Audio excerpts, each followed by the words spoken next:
What up, sports fans all over the world? It's your boy, Mac the Giants fan. I'm here with my guys, the Horsemen, Zion Zenith, Adam Costas, and y'all know most definitely the one and only NYD, Jeffy T, always with us, shining that light down on top of us ever so brightly. This is the Premium Takes Podcast. Let's go!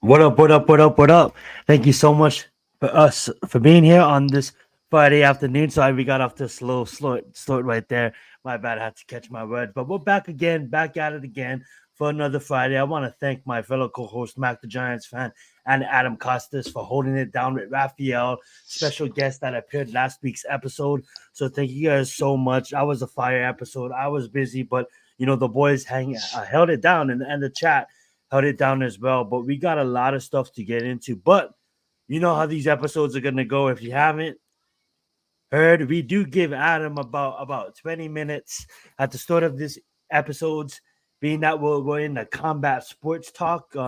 Yes, we're leading up to the NFL draft, but majority of this episode is going to be dedicated to combat sports in the world of WWE and in the world of the UFC.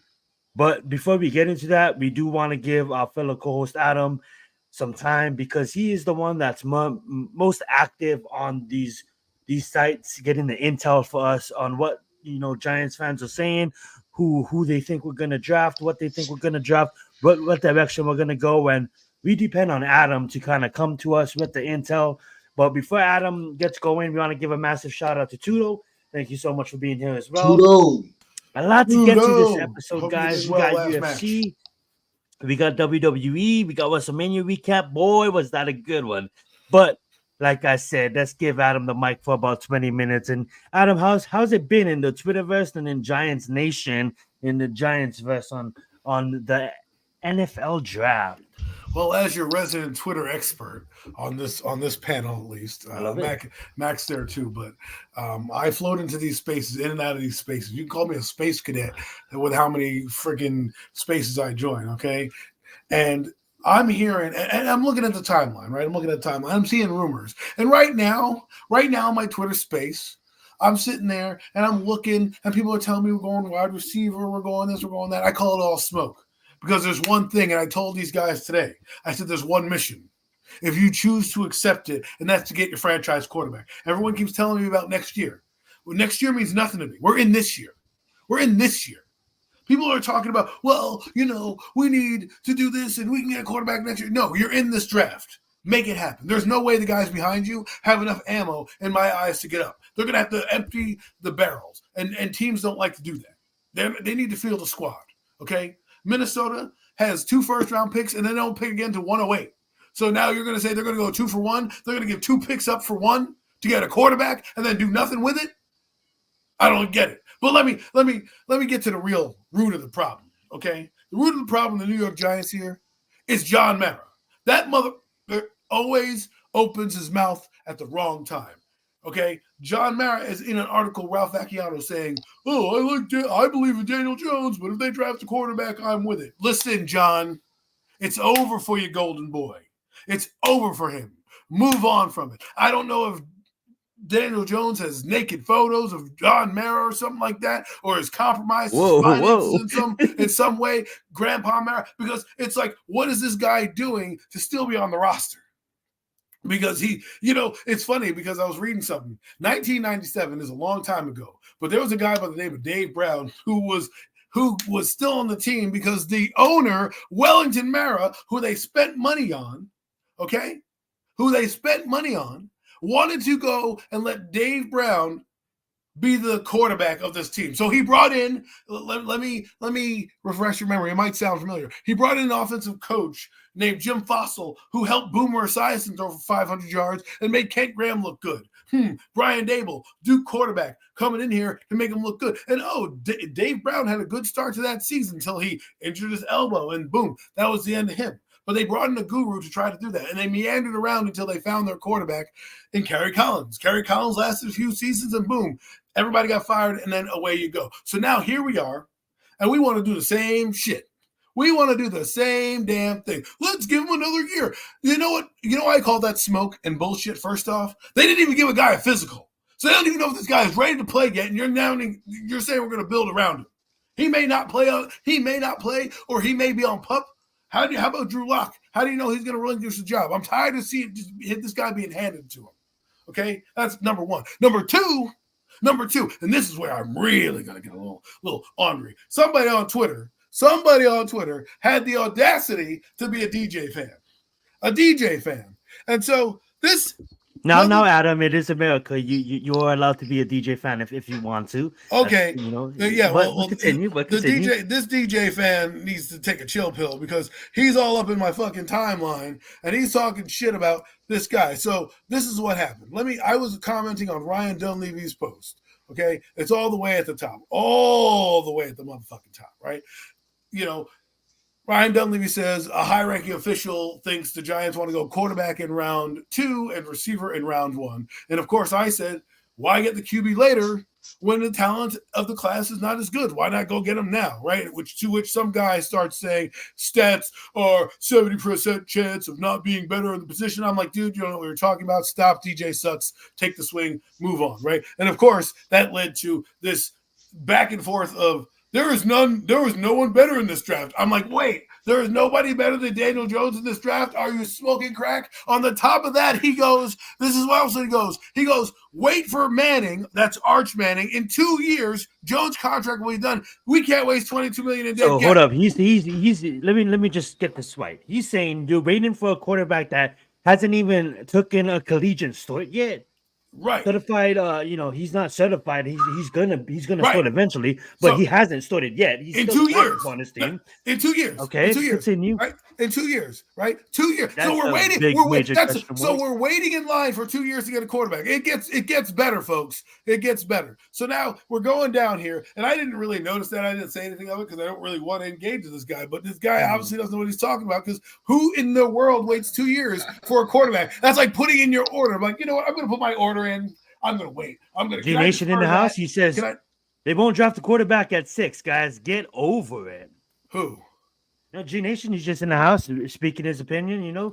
Jesus Christ. We like to start off. What's going on, Lou? Why won't they draft the quarterback at 6? What is the problem? I mean, are you in the DJ camp to keep him? Like, why would you want to draft? He is in the DJ camp. He does want to draft the receiver.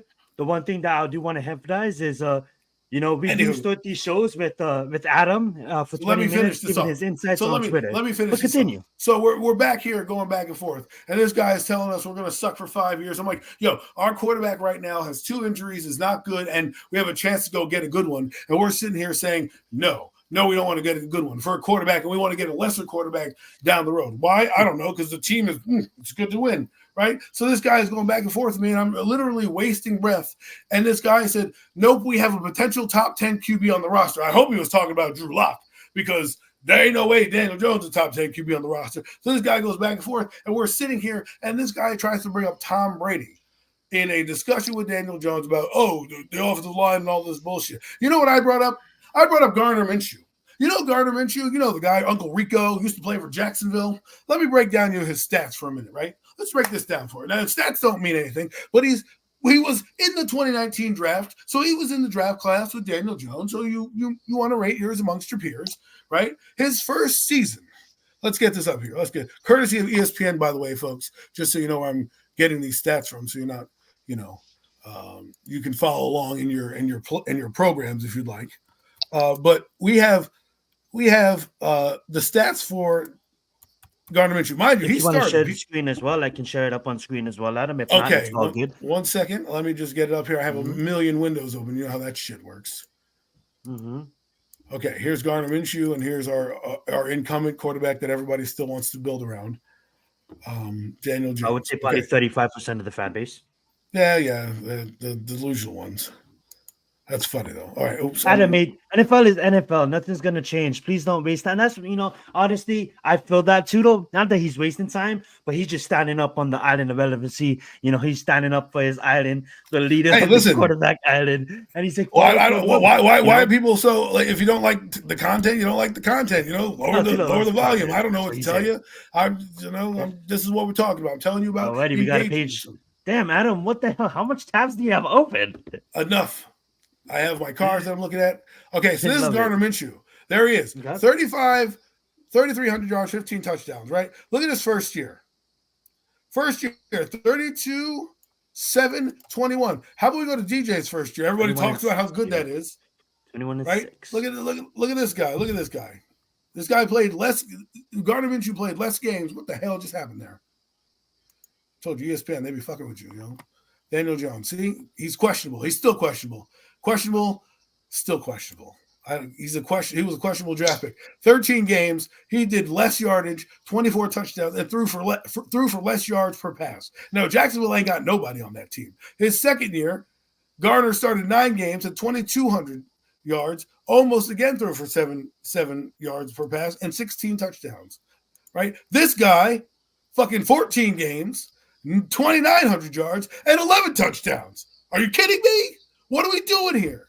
And then you have 2 seasons to which Garner doesn't play shit, doesn't do a damn thing, right? Now this year he gets injured, but look at these numbers down here. 12, 6.2, 62 touchdowns and 40 interceptions. Okay, well, we go to Gardner Minshew, who just happened to start. And he's got 59 touchdowns, 24 interceptions, 9,000 yards, and he's played the same amount of seasons, but he hasn't started the same amount of games, and he's damn near closer to Daniel Jones in touchdowns and passing. So what are we talking about here? Okay, I want to add to this point, and I want Mac to get involved too, being that this is probably going to be our only draft talk before we get into Wrestlemania and the UFC.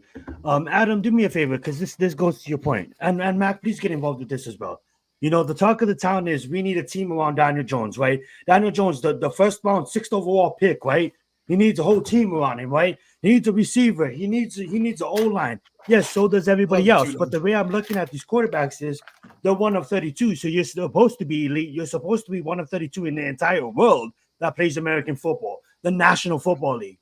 That being said, a lot of the talks is, my man gets sacked.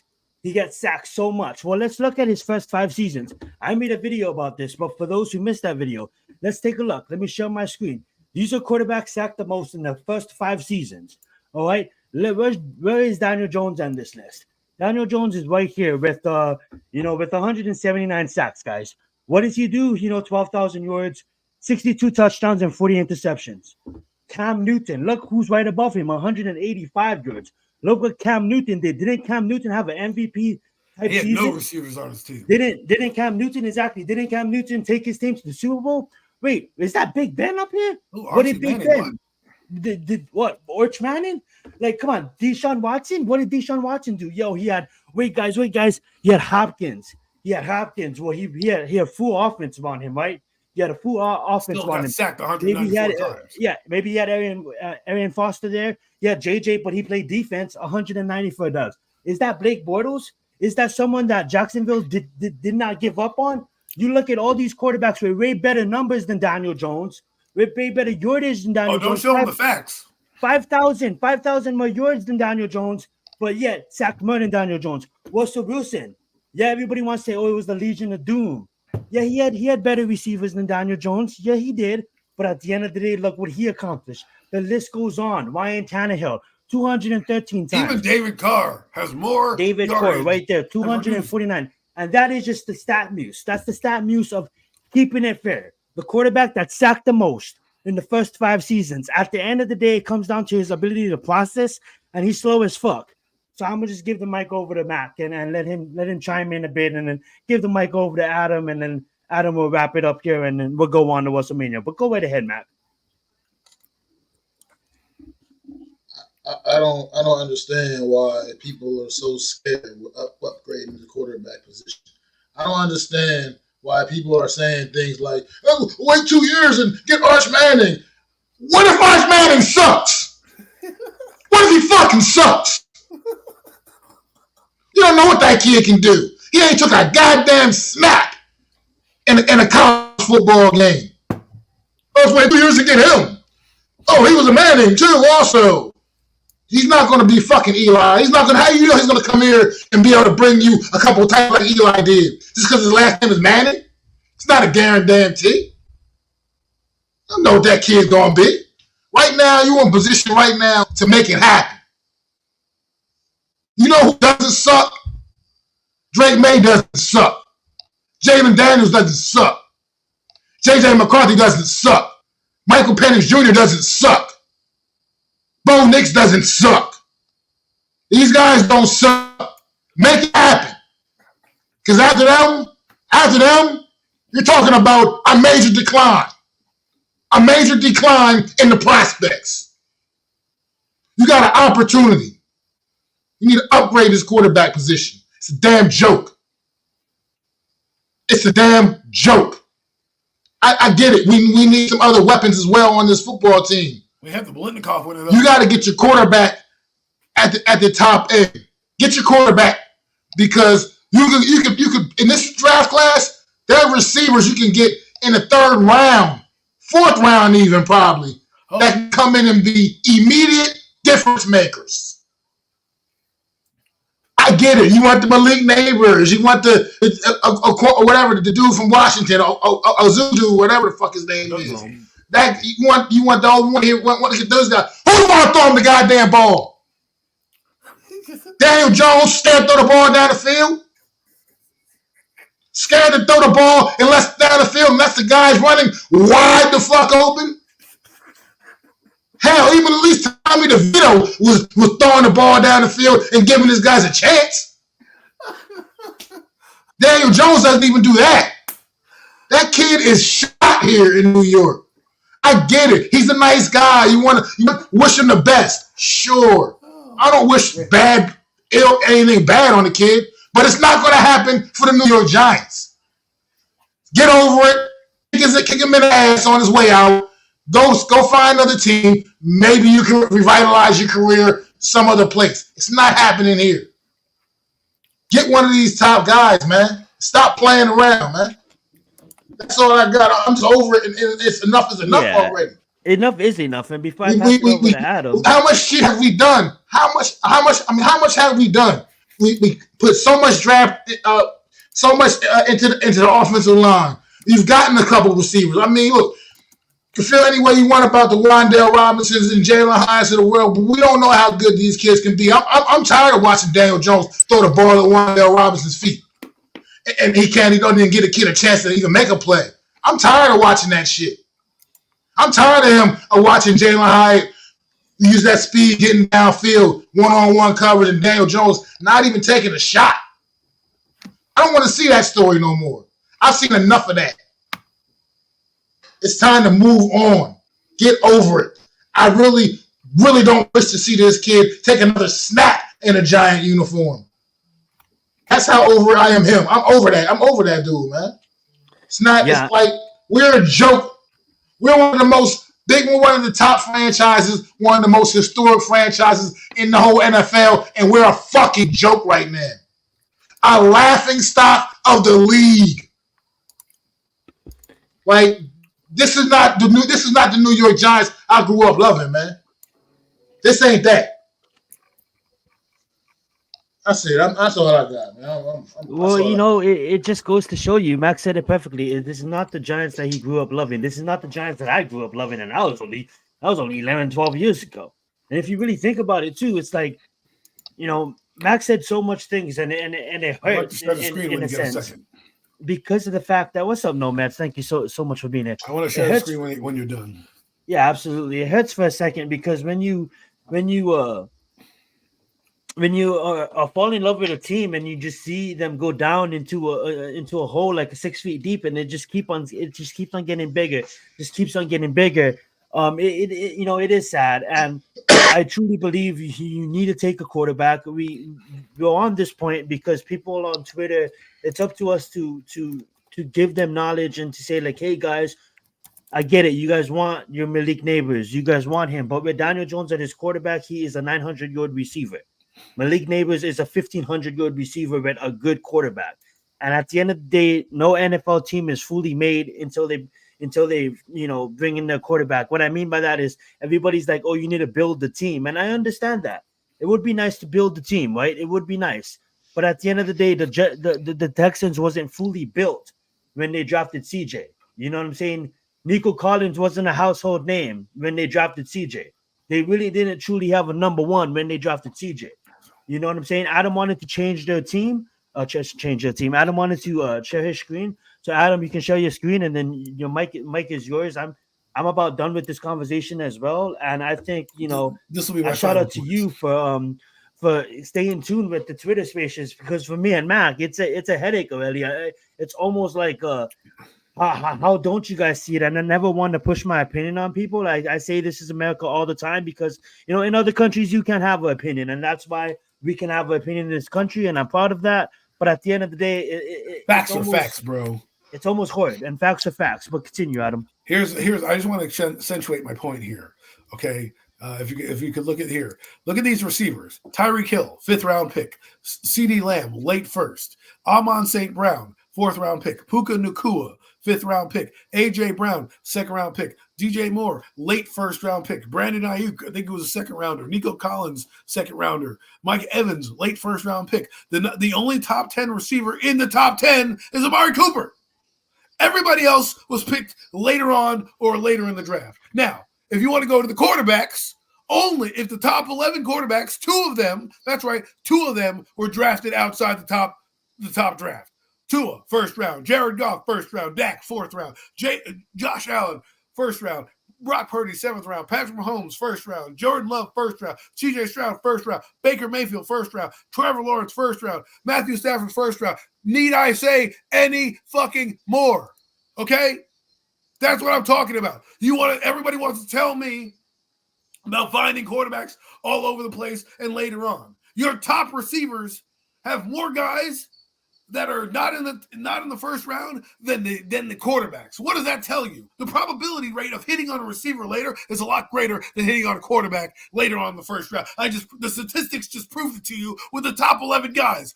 In the top 11, 2 out of the top 11 are outside the 1st round. 2 in the entire league of passing. And you want me to go take a guy in the later rounds. Thank you very much. Thank you for giving my 20 minutes. I hope you enjoyed that, but I had to get some stuff off my chest, and I hope those graphics and stats, my analytics, as some people like to put it in perspective as to why we should get a quarterback by any means necessary and not just get a wide receiver. I know there's somebody who just said, well, y'all need to stop thinking about 2024 because that's not what this is about. It's about right now. I can't think about 2025. You can only think about what year you're in right now. Obviously, drafting a quarterback is not for this year, but you're in this year. You're in this. You're physically present to go get one. So why am I going to worry about next year's draft or next year's ideas? Which, when you get to that point, is going to be a lot more chaos than this. Oh, let's get Jared Goff. Let's do this. You're here now. Go do it. Make it happen. Thank you. Well said. Well said. Well said. That being said, guys, we're going to move on to the WrestleMania 40 recap. Now, we have 2 great nights of action to recap. So I just think we go, like I said at the beginning of the show, thank you so much for Raphael for joining us last week, giving his predictions. And thank you guys for holding it down as well. That being said, guys, a fun weekend, if you ask me. I wasn't able to watch it live, but I was able to catch up on it this past week. And the best thing about it is I was to watch it straight, non-stop, not waiting for Sunday, and absolutely amazing. I would put it in some of my top WrestleMania moments of all time when it comes to an overall event. I would say, I as a casual fan, I love if this whole era is called the Triple H era or the Paul Heyman era, whatever his last name is era. Yeah, absolutely loved it. I say we just go. We can go night for night. And I say we take a while touching on each match. So, I was gonna have it where like you guys just explain the best moments of Saturday that you liked, but I think as a special show, we just recap match for match. So the first match to open up the night was Rhea Ripley defending her women's championship against the man Becky Lynch. Beautiful entrances on both port and all throughout the weekend. The whole production value and the entertainment value was there. And keep in mind, I'm gonna ask you guys, what was your guys' favorite entrance of the weekend? What was your guys' favorite match of the weekend? After we recap some matches, but as for this match, I'm gonna let Matt go first. What were you surprised at the outcome? Did you like the outcome? What was your favorite part of this match and the overall match? Just review it, just recap it. Yeah, Rhea Ripley defending her championship and walking out of WrestleMania 40, but still and defending the women's championship belt. Go right ahead, Matt. It's a great way to start off WrestleMania. It was an absolute great way to start the show. Kick the event off. These two ladies put on an absolute banger. Rhea Ripley definitely needed this one. This was that legitimate title defense that she hasn't really truly had in this title run, that people can kind of stop saying this title she hasn't really beaten anybody and done anything. So it was good. It was good for her to get this W here at WrestleMania. Becky Lynch, props to her, the true professional that she is, went in there competing against Rhea Ripley with a 102-degree fever. I mean, and went out there and still put on a damn show, man.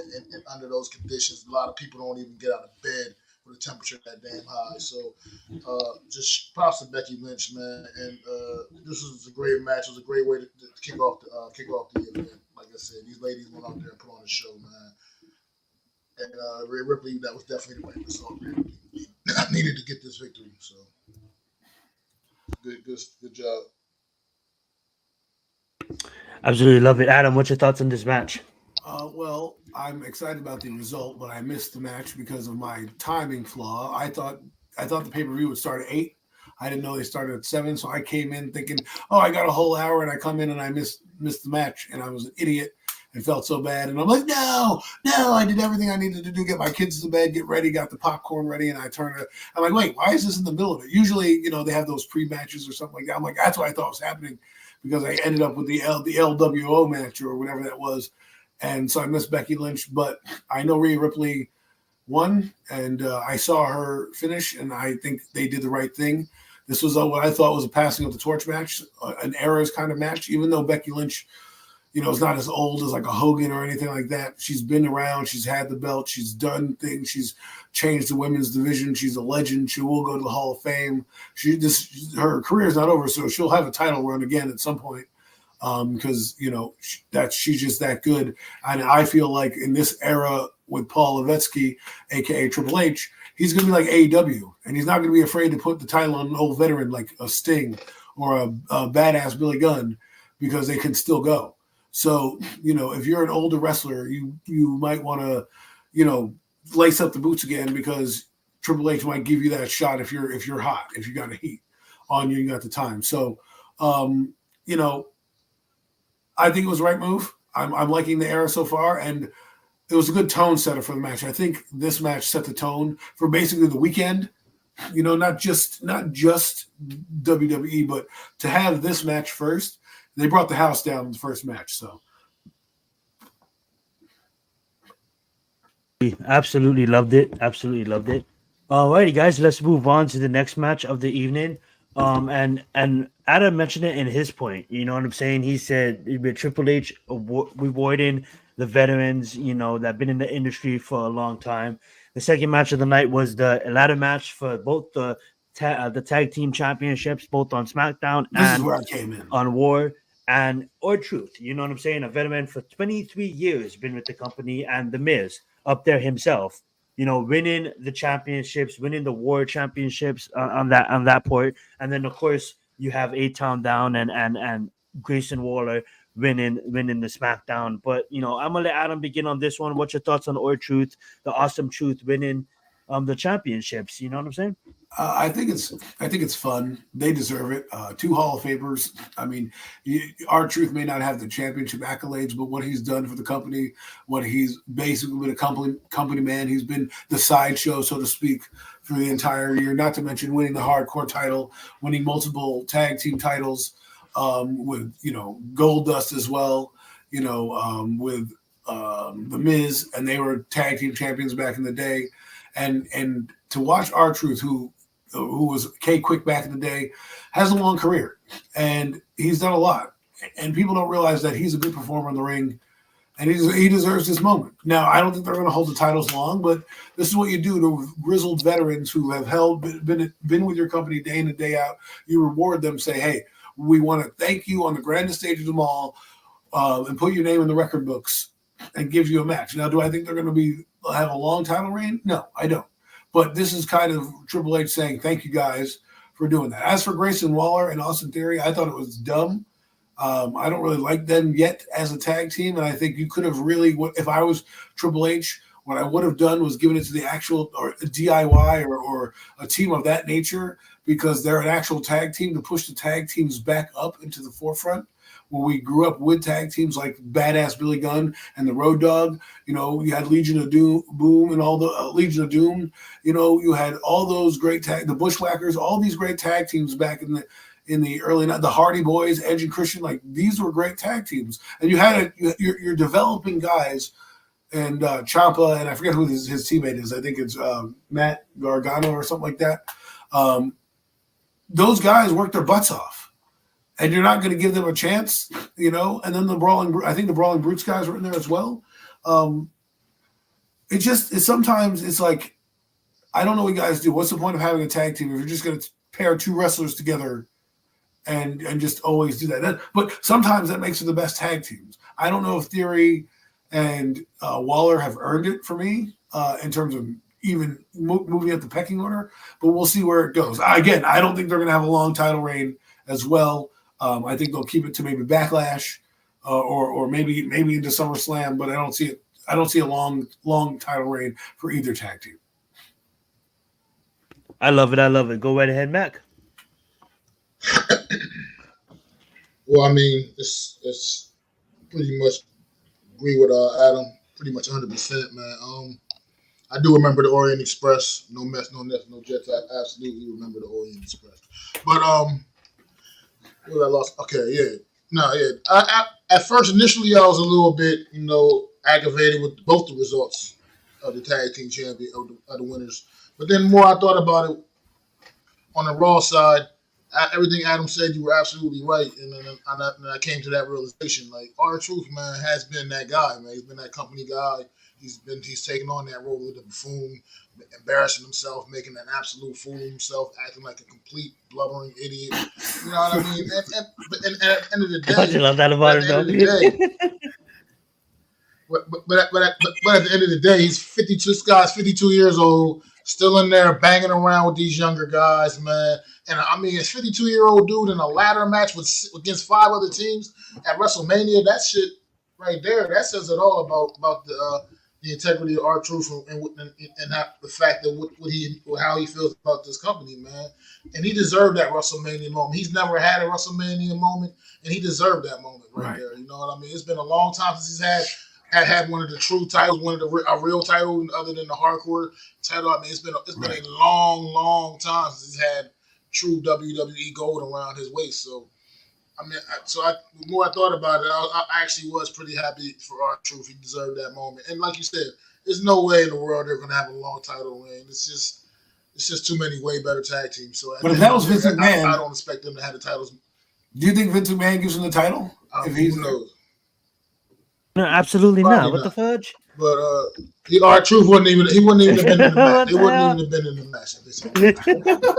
But I'm just saying.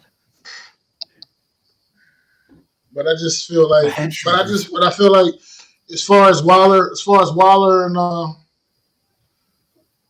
Theory, yeah, that was a terrible result right there. Those guys haven't even barely won a tag team match as a team. Period. I mean, they barely won a match. Hey, personally, for my personal taste, I'd rather see Theory on his own doing the solo thing. I like that kid a lot. I think he's got it. He truly has it. But I prefer him as a solo act. I don't like the fact that he's being forced into this tag team thing anyway. But they shouldn't have won. I absolutely think that those SmackDown titles should have went to either DIY or the New Catch Republic.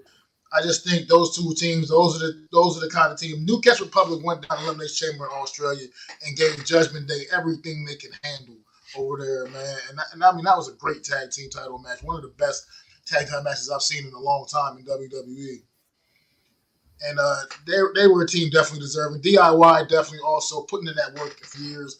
A real team, real guys that came up together in this industry, man, and they deserve that. They deserve that opportunity as well. So I know what they're going to get their opportunity down the line. It's just a matter of when. But it should have been at WrestleMania. Waller and Theory, that was a joke when having them go up there and win those SmackDown titles. And also just on this match real quick, shout out to the New Day, man, coming down the ring with the Rocky and Apollo Creed gear, man. That shit was thorough as hell, man. The only thing they could have done better, they would have came down with the music playing too, man, with the Rocky theme music playing. That shit would have been all the way fire if they did that. But nonetheless, shout out to New Day, but they've had enough title runs, so. But see, that's what I mean. New Day, but see, that's what I mean. New Day's around, right? A legendary tag team, but we don't have nothing to show for it because I think it just comes down to as a casual watching, you know, they see Grayson Waller and they see Tyson Fury as individual champions in about 5 to 10 years, so might as well just stack the record books with championships for the tag teams. No, I was talking about New Day being a champion, just being a tag team, and you don't have those anymore. Like you broke up the Usos, you did all this other stuff, right? You have actual guys who are tag team who actually have a name, DIY. It's not like Theory and whatever the fucking bum and shit. Like, don't get me wrong, there's been legendary tag teams, the Rock and Sock Connection, you know, the fucking Brothers of Destruction, all that shit. I get it. But then you've also had teams like Marty Jannetty and the Rockers. You had the Bushwhackers and Orient Express. You had guys who were tag teams that deserve to do this, and we're going to put the belt on two guys who are in no man's land. Grayson Waller does the Waller effect, and that's it. And then Austin Theory has been in no man's land since Vince McMahon has been MIA'd because of all the legal troubles he's in. You know, I can see something happening real, like, you know, whereas in like. Please take this lightly because I am a casual, but like I look at it like, you know, you said you don't see the Awesome Miz having the titles for that long.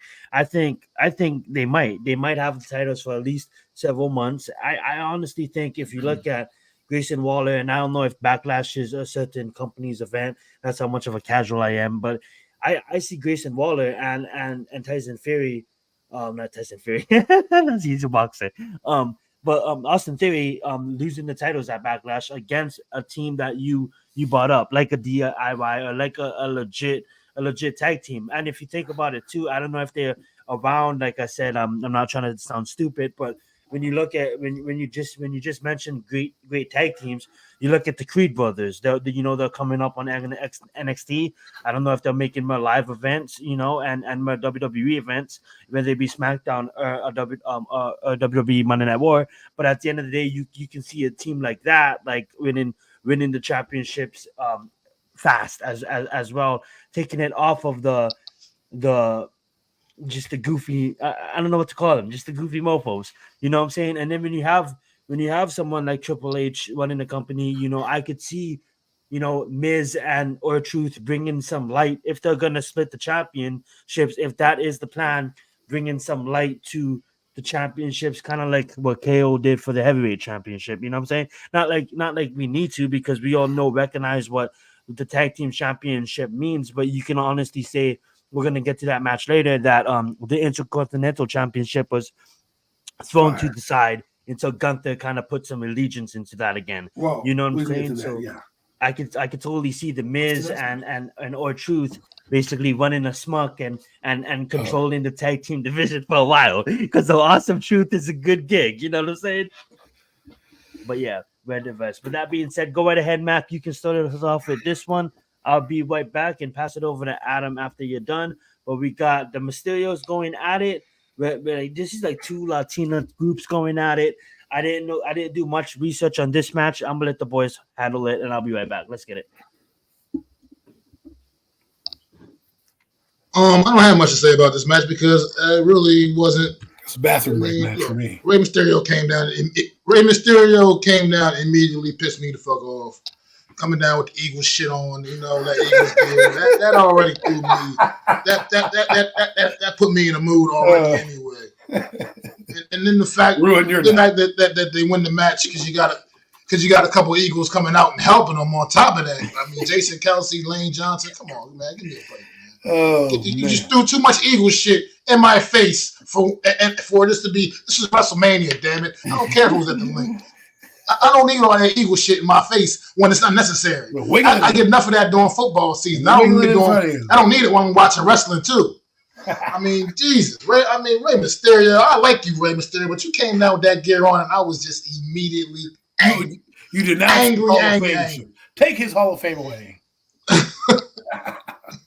But yeah, I mean, this match was like, whatever. It wasn't nothing special. You just what it is what it is. Nothing to even really talk about. I love it. Go right ahead, Adam. This match, is interesting because, like, you want to see Andrade. I think he's going to be thrown in the title picture. I like Santos a lot. I think they're gonna battle it out. They'll have a rivalry. I'm sure they'll meet up at Backlash or something. But I think these two guys you're going to start to see in that other title run, the USA title and the Intercontinental title, and those kind of title ships. Those guys are going to have Rey Mysterio. He's Rey Mysterio. This is what I'm telling you. Like, AEW has a lot of older guys.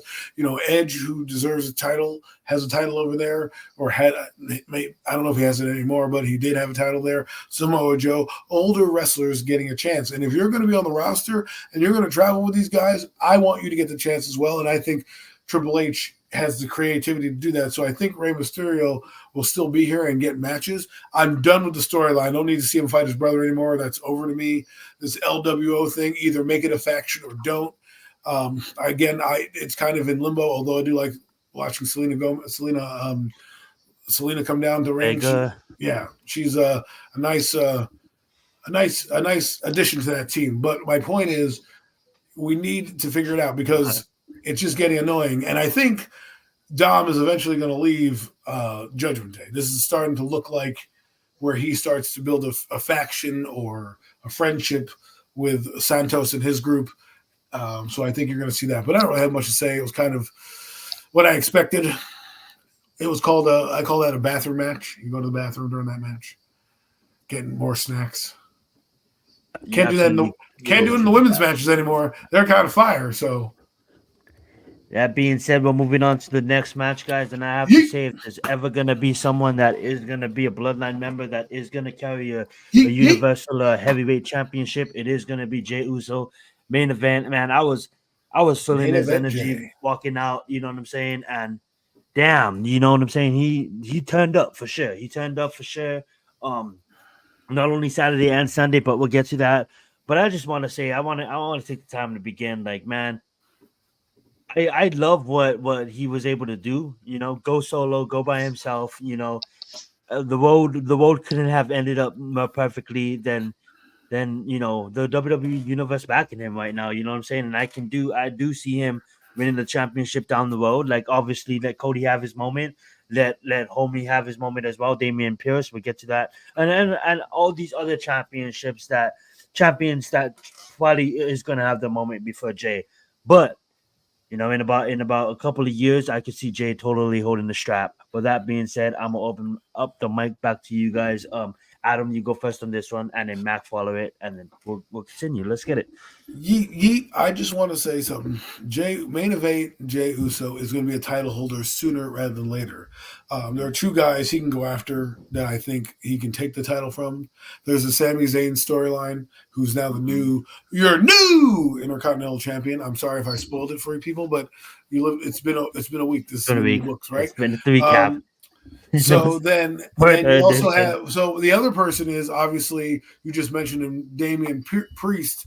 Again, I don't think he's going to be a long title holder, but again, we'll get to that in a minute when we get to that moment. But I think main event Jey Uso propelled himself to one of those two titles next. I think he's taking the mantle, and it's really hard. When I first saw these guys, I thought they're not going to be anything but a tag team. They're never going to be able to break up and do anything. And then the Bloodline gimmick happened. I'm like, okay, they're never going to break up. They're still, but Jey Uso has turned it around for me. Where if you took Jimmy away and just left Jey, I could get behind him. He's selling out arenas.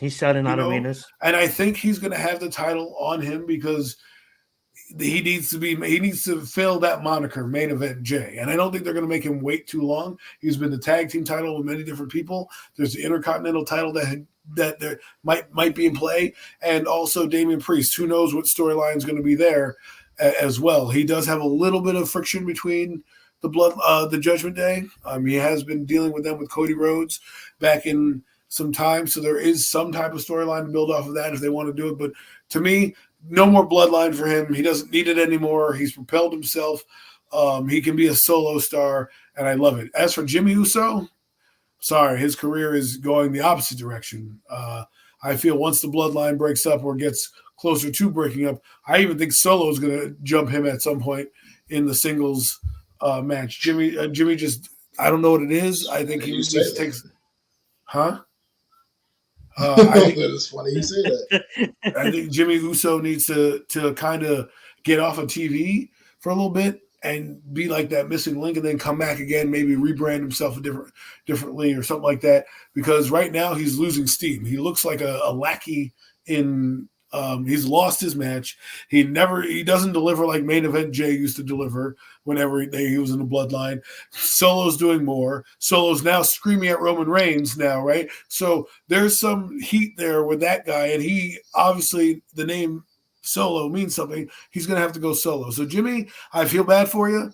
Maybe you said take some time off and kind of rethink how you come back, because I think that's what you need. Oh, well said. Well, first off, I'm sorry. Yeah, this match was honestly, I look forward to this match. This is one of the matches I'm looking the most forward to for WrestleMania weekend. And but at the end of the day, I was a little disappointed. I just felt like I wanted more. I wanted more from the match. I wanted more. I wanted it to be like, Yeah, I don't know. I just wanted more. I don't know. To me, it was a match I could have just watched on regular TV as far as I was concerned. To me, it just wasn't. It didn't hit on what I wanted it to hit on. But at the end of the day, like you said, Adam, main event Jey Uso coming up big time. Really embracing this solo thing, man. The solo career right now. I don't know how long the solo career is going to last for now. You really got to watch SmackDown to know what I'm talking about. But Jay and Jimmy may be back together sooner rather than later. That's all I got to say about that. But Jey Uso is right now currently number one contender for Damian Priest's world title, as he won that fatal four-way on Monday Night Raw this past week. So he is in line right now for a title, for an opportunity to knock off Damian Priest. I'm not sure if he'll actually get that accomplished, but right now he's definitely got he's going to be the first person to take on Damian Priest for that title, man. Jimmy Uso right now, it's like, I don't know, it's weird. He hasn't really been able to gain traction, like the way Jay has as a solo act, man. It just hasn't really come together for him, unfortunately, man. And really hasn't worked out. And Jey Uso, he just really took it by storm. I think, I don't know. I want to see Jey Uso kind of still flourish as a singles competitor, but the way things are looking, I don't know. They may be back at it. The brothers may be riding together again soon. But like I said, I don't want to tell you too much if you haven't seen SmackDown yet tonight, Adam. But yeah, this match to me, I mean, like I said, I left me just wanting a little bit more. Like, I just wanted to see, I don't know, I wanted to see like that Bret Hart, Owen Hart type of classic, between brothers, and I just didn't get that in this match, man. Unfortunately, man. But Jey Uso was definitely the right one. You needed heat, was the right one to win. His heat's through the roof right now. Absolutely love it. I absolutely love it. All right, guys, as we move on, now I do have to say, Mac, you have been getting the short end of the stick with these matches, but don't worry, you're gonna go first on the main event, so you're gonna have that one. But I apologize with the next match as well. But it was a good one if you like the tag team. That being said, Mac, go first on recapping the second tag team match we had with Cade making her WWE appearance, I guess her in-ring action. She's probably been wrestling a couple of times, but her big main event ring action. And then she was teamed with Naomi and Bianca Belair. That being said, going against the Judgment Day, what's your thoughts on this match? Let's get it. And once again, not a lot of thoughts on this one because it was just did exactly what they wanted it to do. It just made Jade Cargill like an absolute superhero. So, that's mission accomplished. Unfortunately, the one big travesty in this match is Asuka, one of the best women in this company, period, point blank and period, it has never won a WrestleMania match ever. She's 0-6 now, I believe, at WrestleManias. And it's just, to me, that's just ridiculous. They got to break this streak for a breaking powder like Asuka. There's no way. Didn't she have a long streak at some point? 0-6 record. When she was in NXT, she never ever lost in NXT ever. She won. She was undefeated her whole entire time at NXT, and had to just relinquish the title because no one could beat her. But still, that was years ago. The point is, she's never won a WrestleMania match, and that's 0-6 at WrestleMania for a competitor like her is just a travesty to me. So I think WWE owe Asuka a big time receipt. Hopefully next year, get that thing right, and she gets on the winning, gets a win at WrestleMania, because this match is all about Jade Cargill. Let's face it, that's what it was all about. Mission accomplished. She was like this. She went in there. When she got in the match, she cleaned house. Boom, boom, boom, dominant, and she won. Okay, but I think we owe Asuka a receipt because it's just ridiculous now. At this point, you just keep putting her in WrestleMania matches and having her lose to people that she's flat out better than. I'm sorry. When that bell rang, Asuka was the best wrestler in the ring, and yet this is what we get. At least she has the tag title, I guess, right? That's the compliment. That's the consolation prize, I guess you call it. I just like Jade Cargill. Yeah, I guess so. I liked her in AEW. She was always fascinating. Her storm look kind of, I guess, I gravitated towards. She was a badass there. I didn't get to watch AEW as much, and then I heard she was coming with WWE, and I was like, oh, man, wow. And she's come in with a bang, absolute superstar. She is the women's division. I just feel like this woman is box office. You're going to see her for a long, long time. I mean, Bianca Belair, I thought was going to be that person. Jade Cargill is that. The presence, the aura, the way she walks in, the way she dominates. She's got it all to be a Charlotte Flair type of champion. Okay, I don't know if they'll do that for her, but that's what it's going to be for me. When I watch her, I just think of the greats of the guys of the men's division who have held the title. She's got that aura. She is the it girl. And while I do like Bianca's got to go back to being evil now. Somebody's got to be that counterpoint. Someone's got to be like that. If it's Jade, fine. But Naomi, okay, you're all right. I respect Naomi, what she's done. And this match, I don't really have much to say. It just was kind of one of those filler matches where, you're just trying to feature some of your superstars to get them airtime. Asuka, Jade Cargill, those are two of your big heavy hitters, and you're getting them out there. So not really much to say. I just missed the Kelly and the Candice Michelle days. Shout out to Jade and shout out to Rhea Ripley, but the lingerie matches are far. Shout out to Liv Morgan. She's keeping that alive. She's pretty cute. But that being said, you want to see a bra and panties match again? I mean, like with the Triple H. Who's running the show here? We know why. We may have some reason why he might be in trouble if you look at some of the content that's been thrown out there. My God, we're not going down that road. I'm just saying, we're not going down that road. But that being said, we're gonna. And no, those women couldn't wrestle as well as these women. Definitely, the Stacy Keeblers of the world. They could not. What I'm talking about. You had like two. Obviously, they couldn't compete this day and age. They could not compete this day and age. But so can be said about UFC fighters. There you go. That being said, though, let's move on. Adam, you're gonna break down this one because I know this one is a big one, and then Mac, I promise you're gonna get the main event. I know you've been getting all these tag team matches, but trust me, you're gonna get the main event. But go right ahead, Adam, break it down. Sami Zayn doing the impossible. What if you could bet on the WWE, this guy would be plus 2,000 odds. And he did it. He did it. So Adam, you begin. This probably should have went to Mac because this was his guy. Well, Mac, you can go on this too if Adam wants to be generous. Because he was talking about Sami Zayn. So go right ahead, Mac. Well, look, this to me was the best match of night one right here.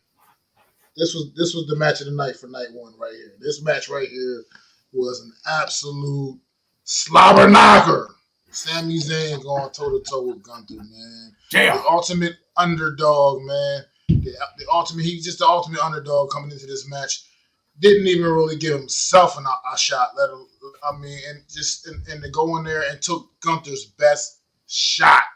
Man, it was one point in this match where Gunther gave Sami Zayn 2 of his patented power bombs that he finishes people off with just one, and Sami Zayn was still kicking out, man. It was just like, this was like the epitome of Rocky for real. This match right here was like the epitome of Rocky. He had his wife sitting right there in the front. His wife sitting there in the front. Yo, Adrian, whatever his wife's name is. I don't know what his wife's name is. But she was just, and it was just like, he was just taking everything Gunther could give him. And he just finally got back up and was able to just finish Gunther off, man. And it was, this was a beautiful moment for Sami Zayn.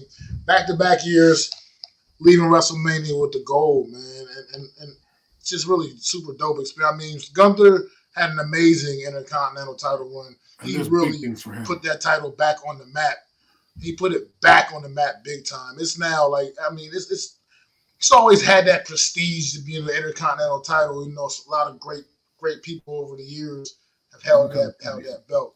But Gunther did something special to it, man. He really brought it back. And the title run, 666 days. It's just, I don't think we'll see it. We may not see anybody touch that number anytime soon in the near future, man. I mean,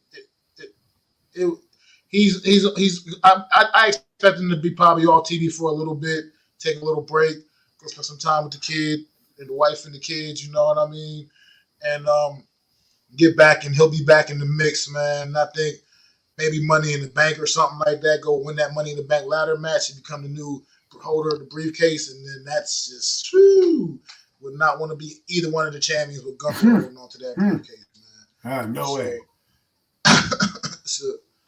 So at the end of the day, man, I expect to see that in his future, because he did this with the Intercontinental title. Now trying to put him up into the big time main event picture, into the big time, you know. If he doesn't win Money in the Bank, he's winning Royal Rumble. Sami Zayn.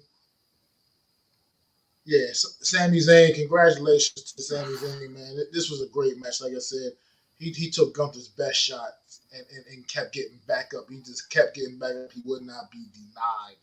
This was the epitome. This was like it was like the real life Rocky story of WrestleMania right here. Was this match, man? It was absolutely awesome. Gunther was like Drago, and Sami Zayn obviously just Rocky. Like I said, wife sitting right up front there, man.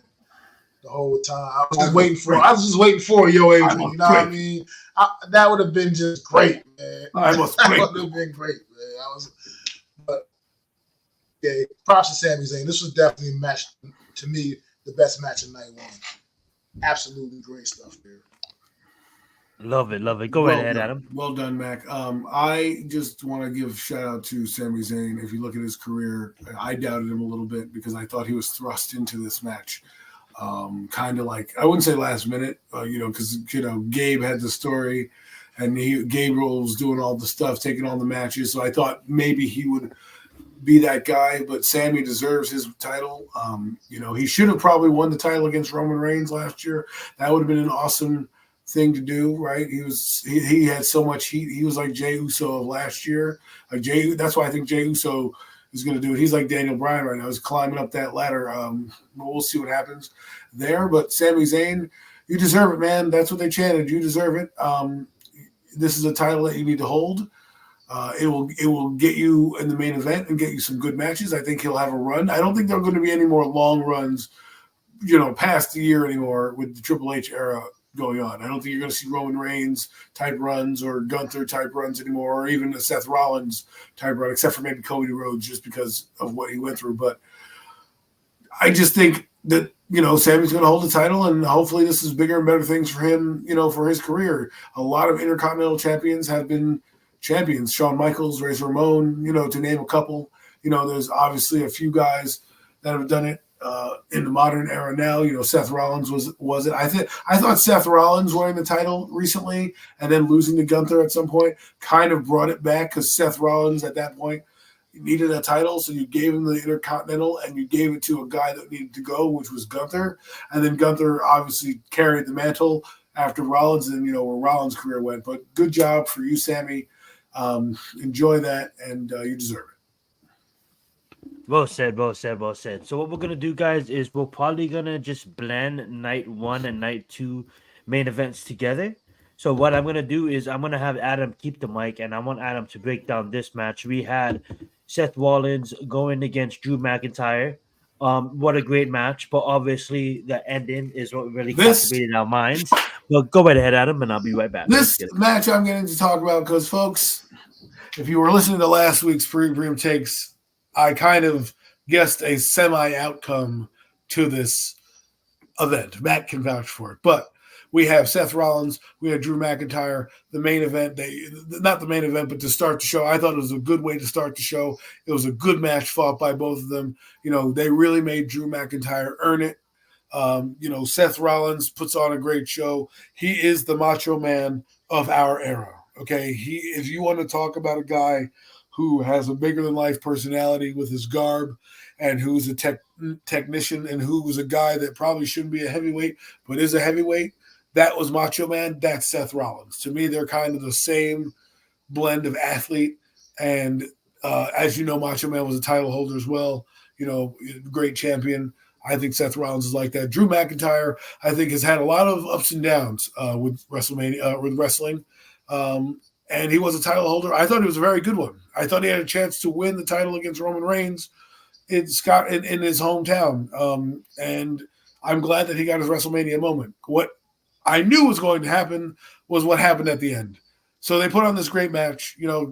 I think Seth Rollins even stomps him on a table, but there's like 3 claymores exchanged. 1, 2, 3, and of course the lovely Samantha, and your new heavyweight champion Drew McIntyre, who then sees CM Punk, who's guest commentating, and kind of provokes Punk. Now I don't know if Punk is healed or cleared to heal, or this is kayfabe or whatever, or this was planned. I don't know, but it was a great ending. Obviously, CM Punk had enough of Drew McIntyre. Drew McIntyre obviously think he has the advantage because now he has the title and CM Punk can't do anything. CM Punk obviously beats him up and kind of, puts a damper on Drew McIntyre's parade. Then, of course, the Judgment Day music hits. Damian Priest runs down to the ring. He cashes it in. He Falcon in, chokeslams Seth Rollins. And, Drew McIntyre, 1, 2, 3, and Drew. CM Punk has now cost Drew McIntyre the title, which I thought was going to happen at some point. And I also called Damian Priest cashing in. Damian Priest deserves this moment.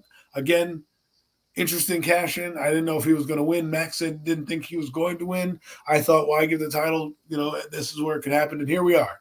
I thought it was a great match overall. I thought it was a nice surprise. I thought all 3 guys got their moment. Seth Rollins got to kind of ride off, I wouldn't say into the sunset, but, he was over already, and you can tell passing of the torch for a new era. He's glad to move over. Drew McIntyre got his moment amongst the fans, and now we have a new champion in Damian Priest, where I think this makes the title up for grabs, as I think Drew McIntyre is now going to fully go after CM Punk, and I think they'll probably have a match at Backlash if he's healthy. Well said, well said. Go right at Absolutely. Give me one. My fault. This match was absolutely. It was a great match. Seth Rollins has been a great champion. He's done some great work. Last title holder Drew McIntyre was absolutely owed that receipt of winning this match, getting to win the title in front of an absolute crowd, in front of an audience. But at the end of the day, this CM Punk thing is turned into something much bigger, man. And he got to enjoy 5 minutes as the champion. So I love the swerve. Priest came there. I mean, the Punk getting up, taking off his brace, beating the hell out of Drew McIntyre. Damian Priest coming down and finally cashing that briefcase in. And Damian Priest has been, some people questioning whether he's really truly deserving of being in the world champion. I think he absolutely is. Damian Priest has worked his ass off for the NW. He may never get another shot. And it's not like he's not like some young spring chicken. He's not some new WWE. He's not some WWE homegrown talent. You know what I mean? Right. Damian Priest has had a career outside of WWE before he was in WWE. So people get that kind of thing mixed up like he's some kind of, wet behind the ear guy that doesn't really deserve the opportunity. He's put in work for years and years, man. And a story came out earlier this week about Damian Priest. About 10 years ago, he was homeless, bro. Homeless. Working security for WWE. And now look at him now, man, holding that title up, man. So shout out to Damian Priest, ultimately in the end, being able to cash in that Money in the Bank briefcase, man. He deserves it. I mean, when you have a guy that holds a title like that, it allows for more storylines because it's not like a Seth Rollins, right? Seth Rollins is bigger than life. It's hard for you to put an opponent against him to kind of take the title from him, right? Now you don't necessarily need a Drew McIntyre to take the title away. You can now feature some of your younger stars, and I'm hoping that Triple H sees that and he gives it to the right thing. And what I know about Triple H is he understands that the audience, unlike a certain owner for a team that we like, he listens to the audience and he gives the audience what they want because that's what they're paying for. And so I'm sure whoever the next person is that they can get behind, they might be in that title picture at some point as well. Well said. That being said, guys, we're going to just touch on this as a team, and then we're going to let Mac go first on both. This one and then the next one, because Mac is just getting luck of the draw with all these tag team matches. That being said, we have, Bubba Ray appearing as a special guest referee with Snoop Dogg, the Golden Champion. And we have Bobby Lashley and the Street Profits winning the street fight against the Final Testament. How you boys feel about this? Go ahead, Matt. 12 tickets to Crayola Factory. I mean, once again, this match here. It was kind of fun. He had some fun moments in here. The whole, channeling the Dudley Boys thing going. The Dudley Boys, what's up? It was fun. He got a good time. But as far as from some seriousness, Final Testament, man. Look, Karrion Kross. I don't know what's going on, but he just can't. He cannot find his way in WWE. I probably think he needs to probably just look for employment elsewhere, man, and get his career back on track. Because I just don't understand what's going on. They need to just win so much more than Lashley and the Street Profits as far as moving forward. AOP, like what happened to them in this match? I mean, Montez Ford did a tope suicide to him, took them both out, and they were never to be seen anymore the rest of the match. I have no idea. It became pretty much a 3-on-1 handicap match between Lashley and the Profits against Karrion Kross. So, of course, they took him out, won the match. Nothing really all that great, like I said. But nothing all that great. But at the end of the day, it was kind of fun. It had some entertaining moments. Well said. We're going to let Adam say a few things about this match. Why? Because some of the basketball. Sorry. Adam, if you want to say a few things about this match, you get it. It's no. Alrighty. As we move on. Alrighty, so Mac, you're gonna go right ahead, and you're gonna recap this AJ Styles versus LA Knight match. I think this was a pretty good match, being that these are two superstars. LA Knight, a little bit of a newer superstar, but you got AJ Styles, a proven veteran of the game. What's your thoughts on this match? Go right ahead, Mac. I mean, yeah, it was a good match for what it was. Once again, me being a big fan of both of these guys. AJ Styles currently, he's like he's my favorite current talent. I mean, in the wrestling period right now, I'm just a big AJ Styles fan.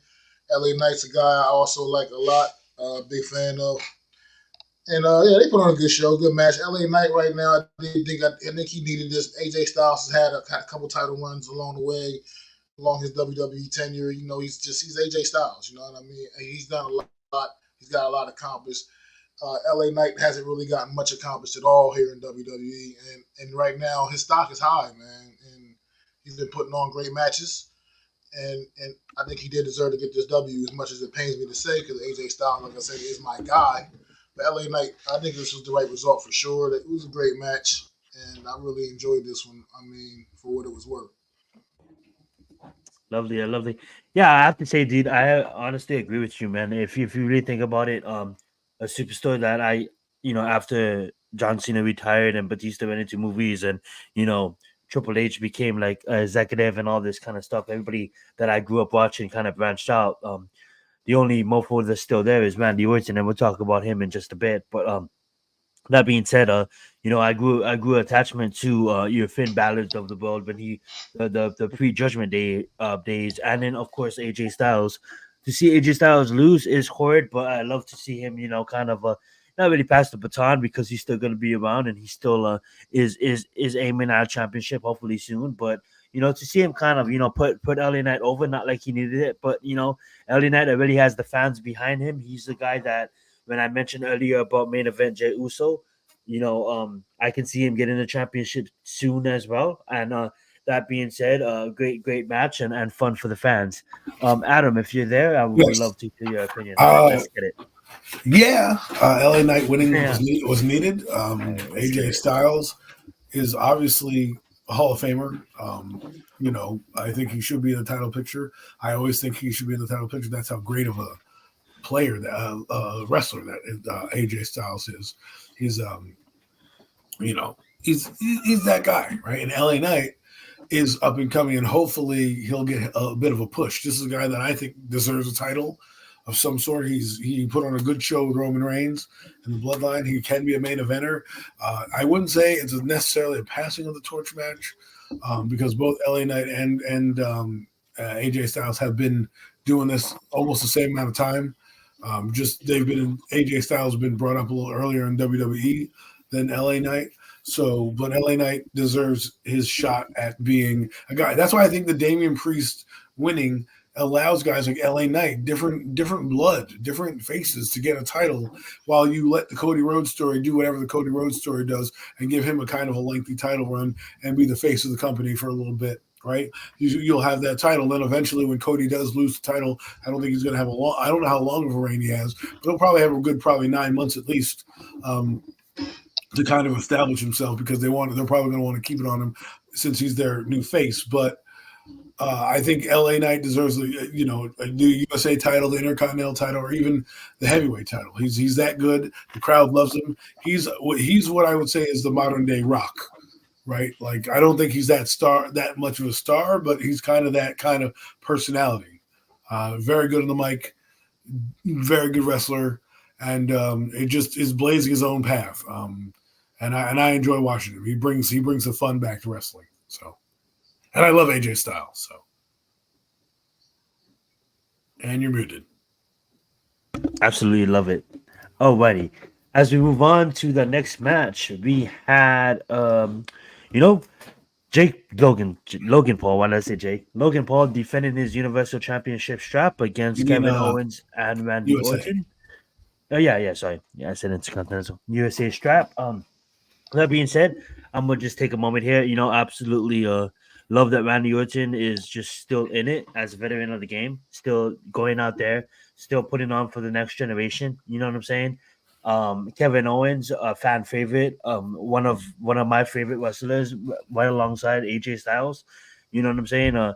He's a guy that is just a workhorse for the company. Like Adam said, with Damian Priest winning the championship, with Cody Rhodes winning the championship, with Triple H being involved more and being ahead of this, it's his era. You're not going to see these prolific reigns. These 500 plus day reigns. You have someone like Kevin Owens that is always going to be in championship conversation. But at the end of the day, I love, this match as a whole, of them just kind of, putting Logan Paul on in a sense. He's taking it serious. I'm not a huge fan of the Paul brothers, but what he has done, what he has accomplished, in the WWE is certainly Triple H rewarding him for his hard work. This guy is at the institution, putting in the hard hours. You know what I'm saying? Really taking it serious. When at first we all thought it was a joke. We all thought like, "Yo, motherfucker, you're not gonna put in the time. You're not gonna put in the hours." And look at him putting in time, putting in hours. Of course, he's not putting in as much as like people like Kevin Owens and people like Randy Orton that put in years, but at least he's trying. And to have an influencer like IShowSpeed show up, and that whole little debacle with Randy Orton, I absolutely love. That's why I love Randy Orton staying relevant, staying hip, staying cultured. You know what I'm saying? Like, obviously, this guy is fucking 40, bro. He's 40 and he's still, staying relevant with these young influencers. Like, I'm not a huge fan, but we all, if you don't know, Speed grew up on his whole streaming platform, getting stupid, outrageous, boiking at people and shit. And to see Randy Orton fucking boiking him back and do the RKO on him was absolutely love it. It just shows that Randy Orton is cultured, and he hasn't gone Hollywood. We see all these superstars going fucking Hollywood, and Randy Orton is just a consistent fucking veteran, still putting on for the WWE. And regardless what anybody says, best believe give this guy a fucking championship before he retires, and it's not going to be the United States Championship. With that being said, I'm gonna pass the mic over to Adam. I believe he goes first on this one. And shout out to Kevin Owens, dude. Like, always putting in fucking the work. Always the fucking blue collar worker for the WWE. So hopefully Kevin Owens gets his one day. You know what I'm saying? But shout out to Logan Paul too for taking it serious and actually getting rewarded in the end.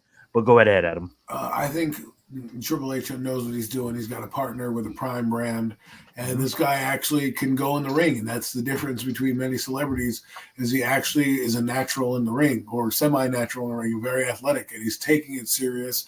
And the wrestlers know he's taking it serious. That's why they're putting on good shows with him. That's why they're allowing him to do the moves on him and win the brass knuckles. He is a champion because of his social media following. I think the USA Champion's a championship that you can give him, and he can kind of fall in the back. He can kind of show up whenever he needs to show up, bring his followers, give you the pop that you need, and eventually he's going to lose the title.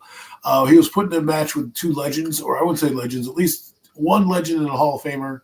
They're both Hall of Famers, but Kevin Owens not the star that Randy Orton is, but he's a star nonetheless. And I think being in the ring with those two guys helps elevate you to say that you're a serious person in this business, because those two guys are pretty serious. They won many championships across the board between Randy Orton and Kevin Owens combined. So to be in the ring with those two guys, I think Triple H believes in him. And I think Logan Paul brings a different element that the WWE hasn't seen, a different audience, so to speak. An audience that may not have been into wrestling, or may have been into wrestling but got out of it because, they thought it was fake or predetermined. And now their leader is now doing it. So I think it's a good marketing gimmick. The good thing is Logan Paul is a great heel, and not only is he a great heel, but he puts on a show. And at the end of the day, that's what you want. And he's held the belt. He's put on some fantastic matches.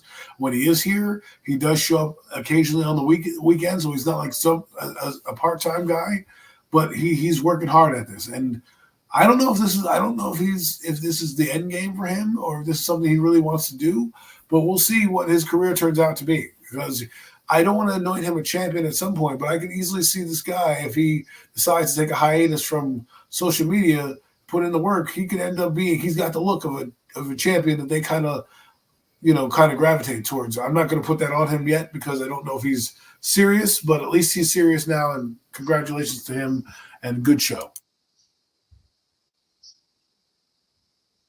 Go right ahead, Matt. Well said, Adam. No, I'd say he's pretty serious. I'd say he's pretty serious because of the work he does in the ring. Feel how you want about Logan Paul. I'm definitely not a fan by no means. Him, his brother, whoever this KSI guy is, whoever this Speed guy is, I don't even know who the hell they are. So I still don't know who the hell they are. You just told me their names, and I still don't know who the fuck they are. But anyway, nonetheless, what he does when he gets in the ring is something you got to respect and commend, man. He's in there mixing it up with guys like Randy Orton and Kevin Owens. These guys have been doing this for years. These guys have been doing for years what Logan Paul has just kind of jumped on the scene the last couple of years. and got himself kind of mixed in with, and he's putting in good work. And this match was an absolute banger. It was a great match. I think giving Logan Paul this moment at WrestleMania, getting a big win against guys of this caliber. Like you said, both of these guys are surefire future Hall of Famers, no doubt, and there's absolutely no doubt about that. So it's just amazing to watch Logan Paul work in the ring and see how good, how naturally gifted he truly is, man. And it's just like I said, it's just a testament of hard work can do for you. And it doesn't bother me. Feel any way you want about the kid. But like as a celebrity. And this that frog splash to finish this match off. Oh my God. On Kevin Owens. That was textbook, man. It was textbook. 10 feet in the air or something like that, man. Flawlessly executed, and it was just great, man. Great to see. So he's very athletic. Great effort, man. Great match, man. Logan Paul is still your United States champion, and we'll see what's next for him, man. Absolutely love it. And a lot of people do not remember, but both him and Jake was wrestlers in Ohio, big time wrestlers, before they decided to move out to LA and become social media influencers. So that's maybe why he's a bit of a natural then.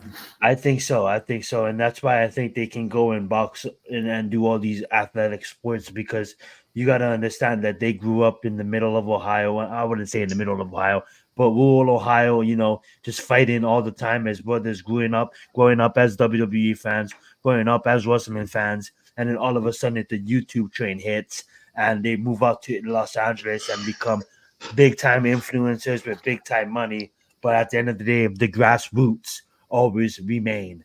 And that's why I think Adam said it perfectly. I think he's a natural, and Max said it perfectly as well. If he continues, the sky is the limit. The sky is the limit.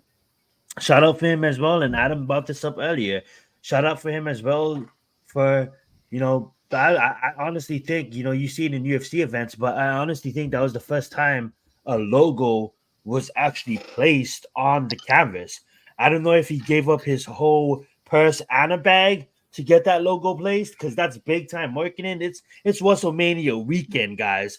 We've seen how much tickets were sold, not yet alone how much pay-per-views, not yet alone how much bars and movie theaters bought the event as well. But to get your Prime logo in the center of the ring 2 nights in a row, that has to be major marketing. That being said, not even endorsed by Prime, but that being said, I think they're partners. I think they cornered the market on main events, or pay-per-views. So it'll be in the ring at least for pay-per-views. So, that's what I'm saying. I'm like, it's not like he's some, executive that's winning the title and is a sniveling jerk. He actually can wrestle. So I don't know. I just don't know where he's going to go with it. I enjoy watching his matches. He puts on a fantastic show. And I just hope that he continues. I hope he's just not like a jerk and says, fuck this, I'm done, and kind of see where I want to see where he takes it. I mean, he obviously he's a social media influencer. He doesn't really need to do it, but, finish what you start, kid. Finish what you start. Absolutely. Before we move on to, the Women's Championship match, which I'm going to have Adam start it off again, and then Mac, we're going to give you the start for the main event. I just want to ask you guys, what was your guys' favorite entrance of the night? I'm going to start it off. I don't know why it was. I just thought it was so out of the fucking box, and I'm like, what the fuck is going on here? But when Seth Rollins came out for night number 2, I'm like, what is going on here? This is so much for me, so different. But I love the energy of that. Go right ahead, guys. Matt, what was your favorite entrance? You just said what it was right there. Seth Rollins coming down with the Mummers band in tow, man. It was like at the Mummers parade at WrestleMania, man. Super dope. Something that's Philadelphia. The heart of Philadelphia, man. The Mummers band. So I thought that was really cool, man. Super dope. And so that was my favorite entrance of the night, man. I thought love it. That shit was dope. I thought it was very interesting. I loved Cody Rhodes. Entrance when he came in. I'm like, wow, this is big time. Like, all the entrances are big time. It really was a pageantry event. They really brought some of the pageantry back like the first one was, where they had the woman, and all the hoopla and stuff. And I thought that was good with the entrances, and I hope they do that going forward to WrestleMania, because it is a pageantry. It's a showcase of the Immortals for a reason, and you don't get a moniker like that for being dumb, right, or being stupid. It's like when Shawn Michaels came descending down from the heavens and Undertaker came from the top of the ring, from the bottom of the ring, from the hell. It was one of those type of things. So I thought it was pretty cool, the Cody Rhodes entrance, Seth Rollins blew it away for me. I was just like, this guy is insane. Like the entire thing that they did, it was just insane. And then Becky Lynch's entrance. I mean, not Becky Lynch. Rhea Ripley's entrance was pretty cool as well.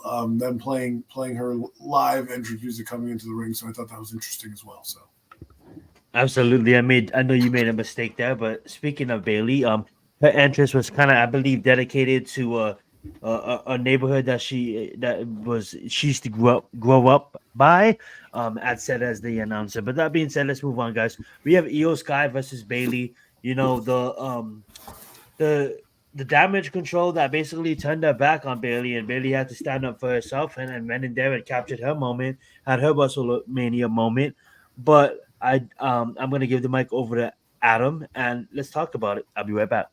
I think this was a good match. I think it was a match that was needed.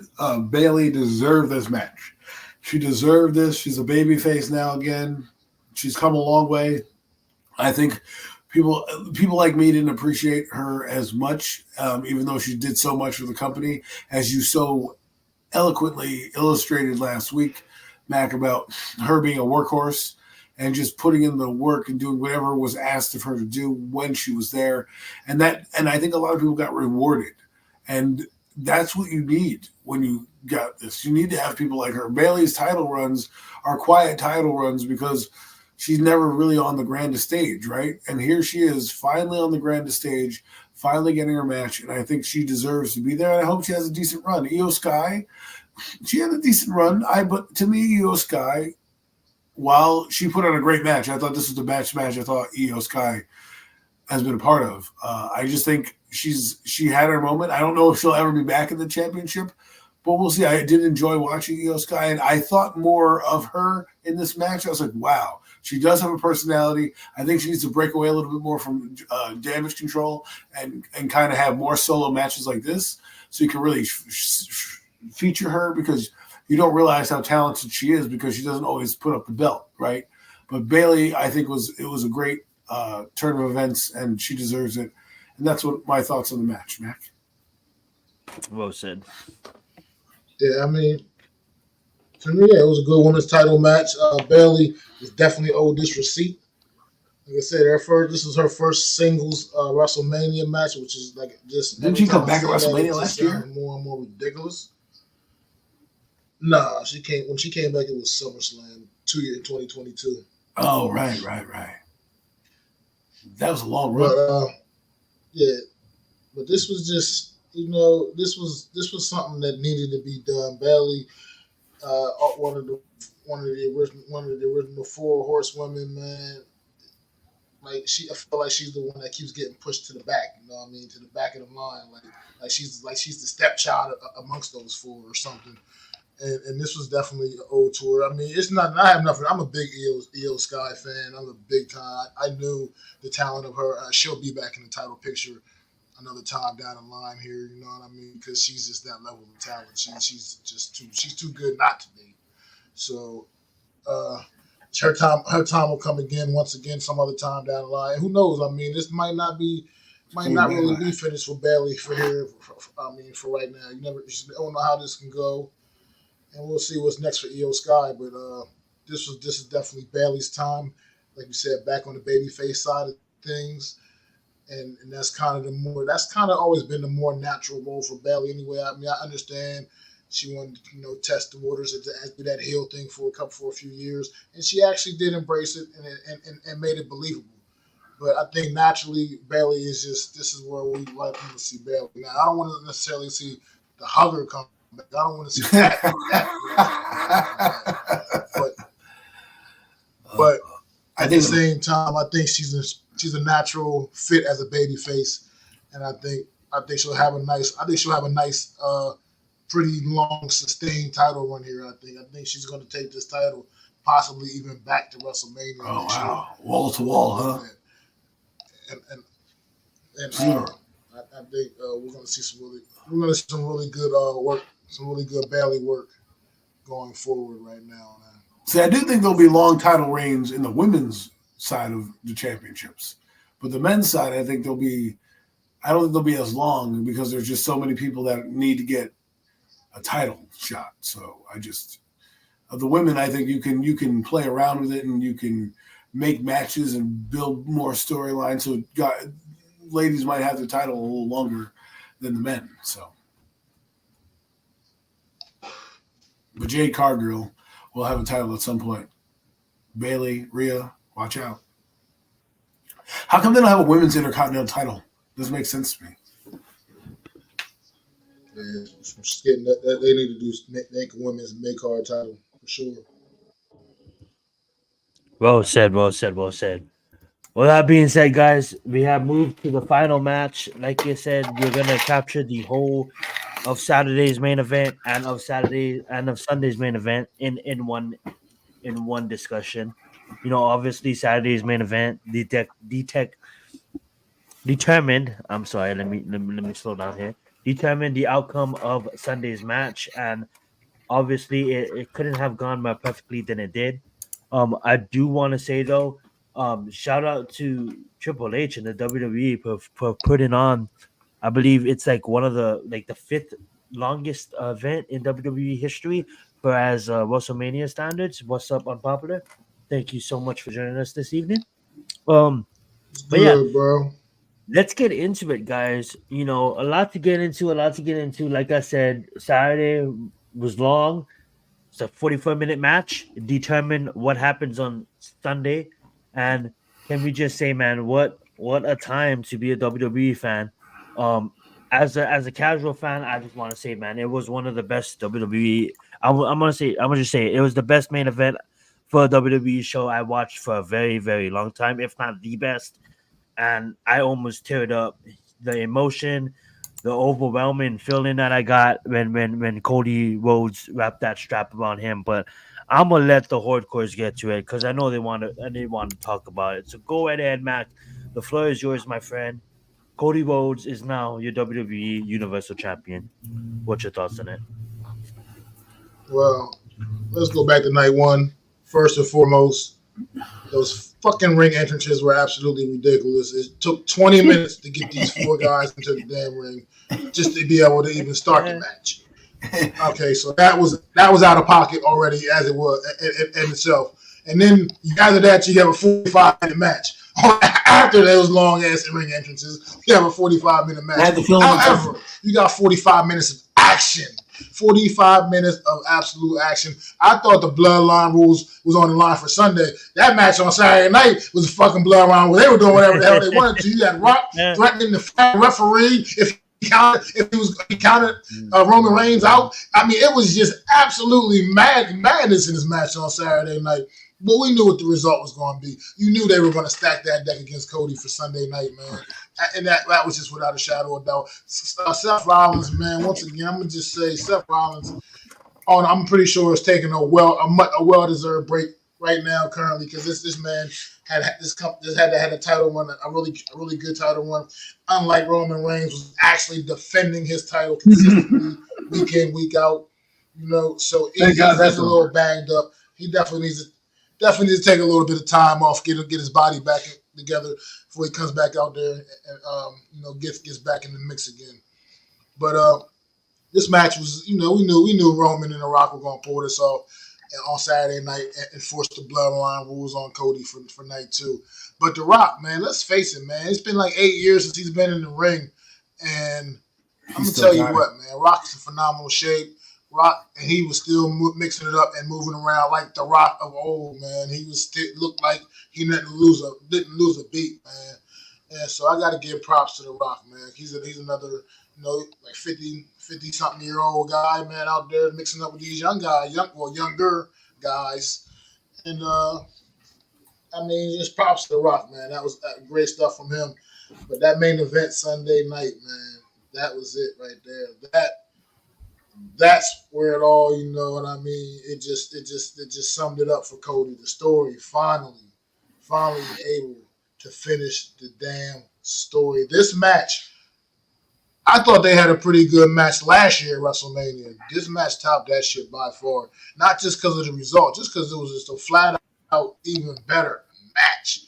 I mean, This was another one, kind of like what I just said about Sammy and Gunther, another kind of Rocky story in the bench. Cody had it all against him, man. The bloodline, they all obviously came down, got in the mix. Jimmy Uso came down. Jey Uso came down, took his ass out. The Rock came down. The Undertaker came down, took his ass out. Seth Rollins comes down with the Shield music, distracts Roman, makes Roman channel that betrayal back in the day, that like 10 years ago, as a matter of fact, 2014, that betrayal when Seth Rollins hit him, bashed him in the back with the chair when he left the Shield, broke the Shield up, and Roman Reigns just couldn't help himself, man. And that distraction was all it took, man, for Cody to get that upper hand and hit him with 3 consecutive crossroads and put Roman Reigns down 1, 2, 3, man. The story, finishing the story. And that's what it was all about for Cody Rhodes, man. Super dope match.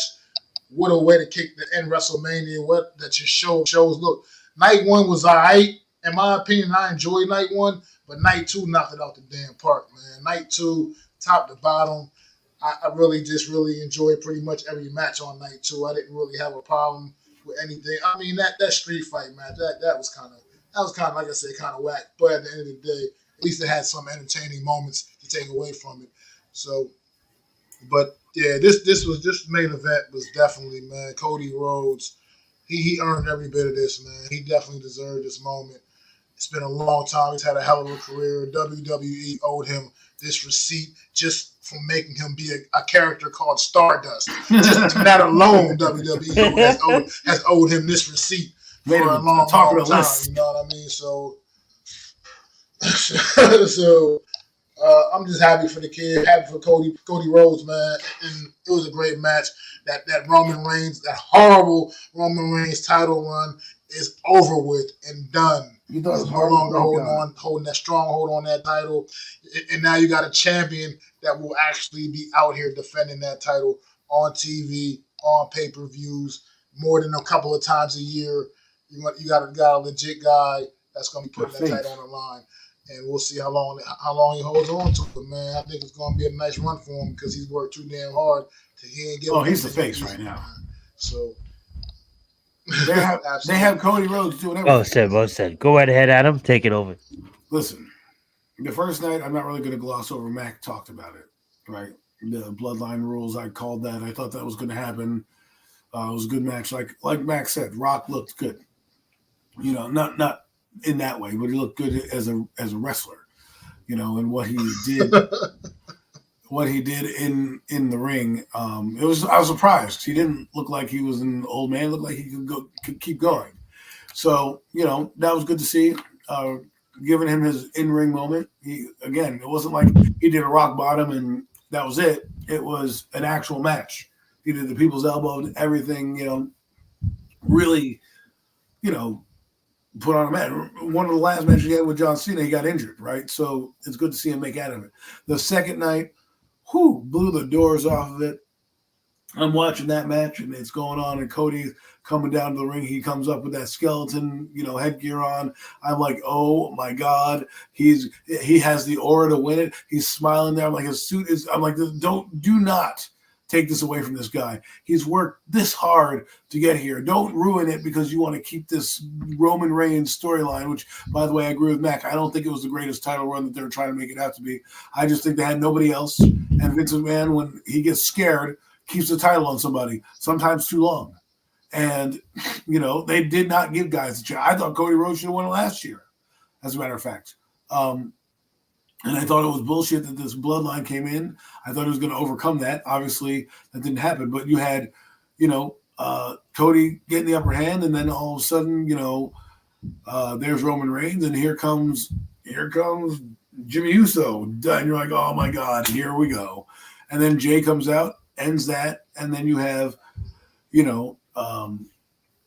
I think Roman I forgot Reigns about Solo, and then John Cena coming out and taking out Solo. I forgot about that. Solo comes in, and of course John Cena had beef with him, and you just hear that, dun, dun, dun, and the music comes, dun, dun, dun, and you're like, oh! Solo comes in there, he knocks Solo out, boom, all that happens, and then you hear the fucking shield coming down, and you're like, holy shit! And then of course Seth Rollins gets kicked out of the ring.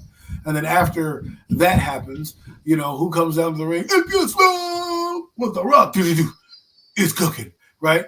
And he's coming down to the ring, and he's the final boss, and he's doing all this shit, and he's gyrating, and all of a sudden, the lights go out. Now, mind you, I heard a little nugget that there was supposed to be some glass shattering, and a person that usually has a skull in his logo was supposed to come out, but they couldn't make financial reasons. With that being said, they brought somebody in just as good, and the gong goes off, and I'll tell you a story. So I'm in the match. Rock comes down. I thought I had a few minutes. I had to really go to the bathroom, right? So I'm in the middle of, going to the bathroom, or about to go to the bathroom. The gong hits. I ran outside. I stopped what I was doing. I love it. Cleaned myself out. I ran back outside, and my wife was like, man, I've never seen you run that fast. And I am an Undertaker. That is my guy. I have 2 or 3 shirts of mine in my drawer that have Dead Man Inc. and 30 RIP 30, his 30-year anniversary shirt. So near the King of Darkness is the Undertaker. So for me, that was my moment, my shining moment. He goes in there, he choke slams that buffoon, The Rock, looks down at Cody Rhodes, says, I just even the score. I am the guy. And if there's anybody besides Stone Cold who can come in and kind of, clean the yard, so to speak, it's the Undertaker. And I think that's what he was doing, a little homage. Like, this is still my yard.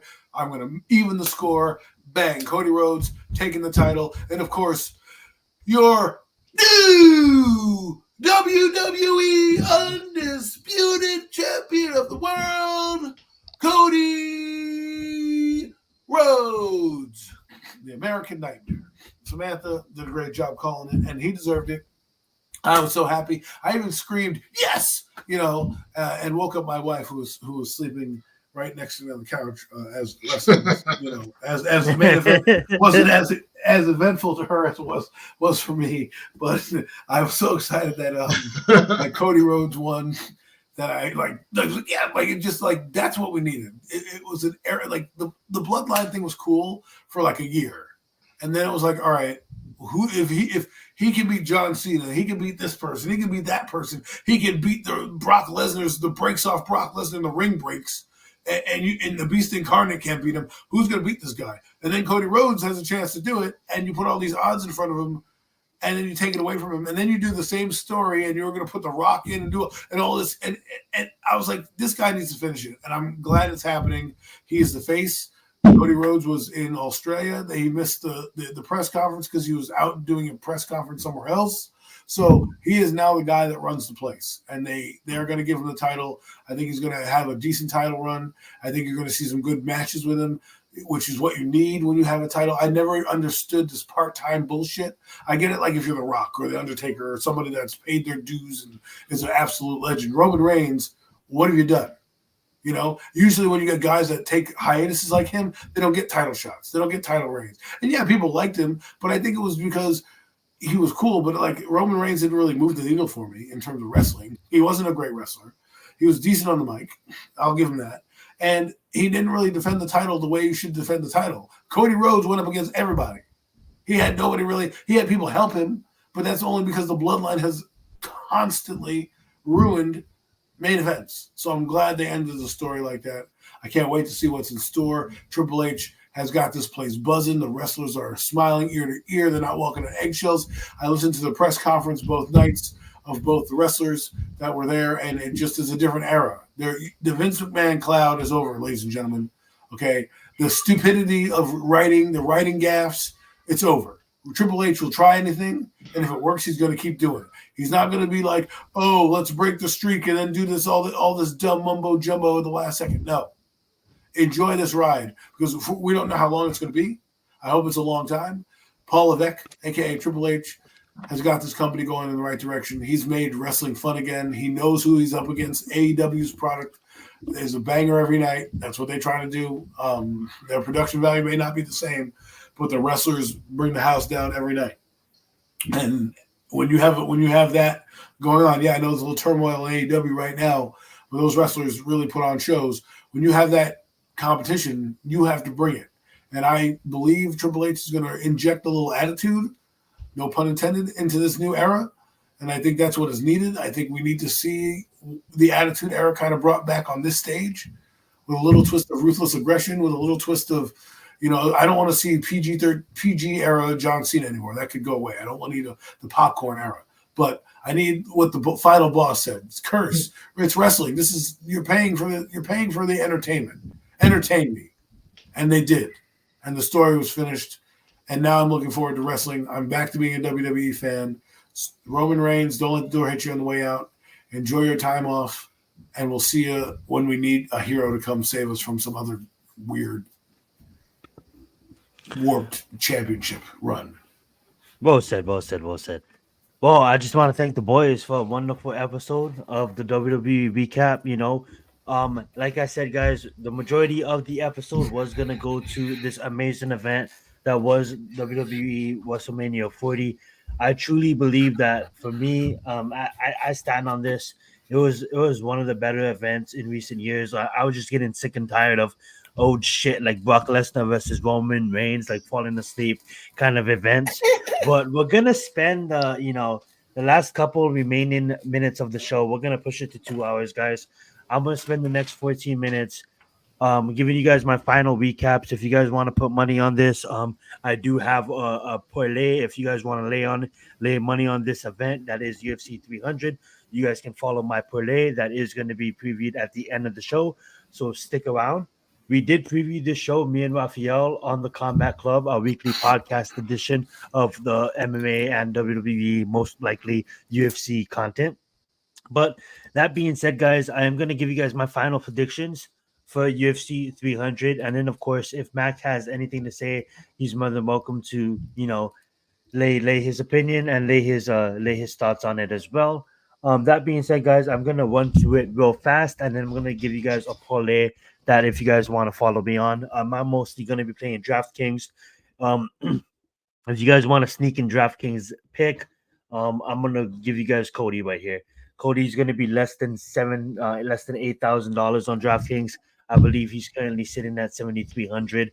That's going to be a nice sleeper pick. To get you over and under that $50,000 range, for you can go up and get people like Harrison, get people like Bo Nickel, because Bo Nickel's going to cost you 9,500, and Harrison's going to cost you 9,300. So for all my DraftKings players out there, Cody Garbrandt, is going to be a guy that has the opportunity of stopping Davison Figueroa in his tracks. Does he? Who knows? That's why he's 7,300 and Davison Figueroa is 9,100. But I'm gonna give you guys my final picks. You guys can take it, you guys can leave it, but do what you guys want with it. I'm not responsible for any wins or losses. Yet again, if you make money off of me, congratulations to you, and tune in for next main event for UFC, and hopefully I can continue to make you money. But that being said, we're gonna start off with the UFC 300 big event. UFC 100, UFC 200, now UFC 300. This is the next generation. Every 100 events, as in pay-per-views, it's kind of like the next era of the UFC, and boy, do we have a stacked card with this one. To start us off, I would like to say there is 12 X championships on this main card, and that is exciting in itself. Davison Figueroa versus Cody Garbrandt could be a main event in himself on any given other Saturday, but it's gonna start off this card. You got Davison Figueroa going against Cody. Like I said, guys, we're gonna run through it real fast. Davison Figueroa is gonna be the more active fighter. He's gonna be the more aggressive fighter. He's gonna push the pace. Cody, I believe, is gonna be faster. This is the first time that they're gonna be fighting. This is Davison Figueroa making his way up to the bantamweight division, coming from flyweight, and here's Cody here to greet him. But I still believe that Cody's gonna keep his speed. and gonna keep his power. As you can see, he's 9-5 in the UFC. Davidson Figueroa is 11-3-1. Most of his fights in the last couple of years came from Brandon Moreno. Obviously, gonna be the more aggressive fighter, gonna push the pace, but that's where I see Cody can get the upper hand and can clip him on the way in and get him in a counter strike. If I had to put money on this, I'm gonna put my money on Cody here. Moving on to Bobby Green and Jim Miller, veterans of the sport. Jim Miller been around since the very beginning. I believe he's made his debut in double digits. In UFC 89 is when Jim Miller made his debut. This guy fought on UFC 100.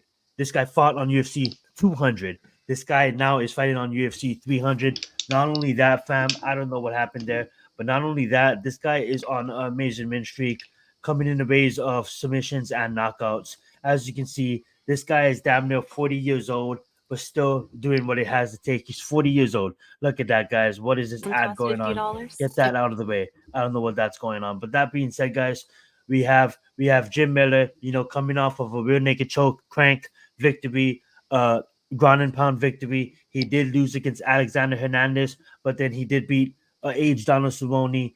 And as you can see, guys, this guy is basically streaking at a later age in life, which we love to see. He's going against a killer in Bobby Green. If I had to put money on it, I'm gonna take Jim Miller. Same.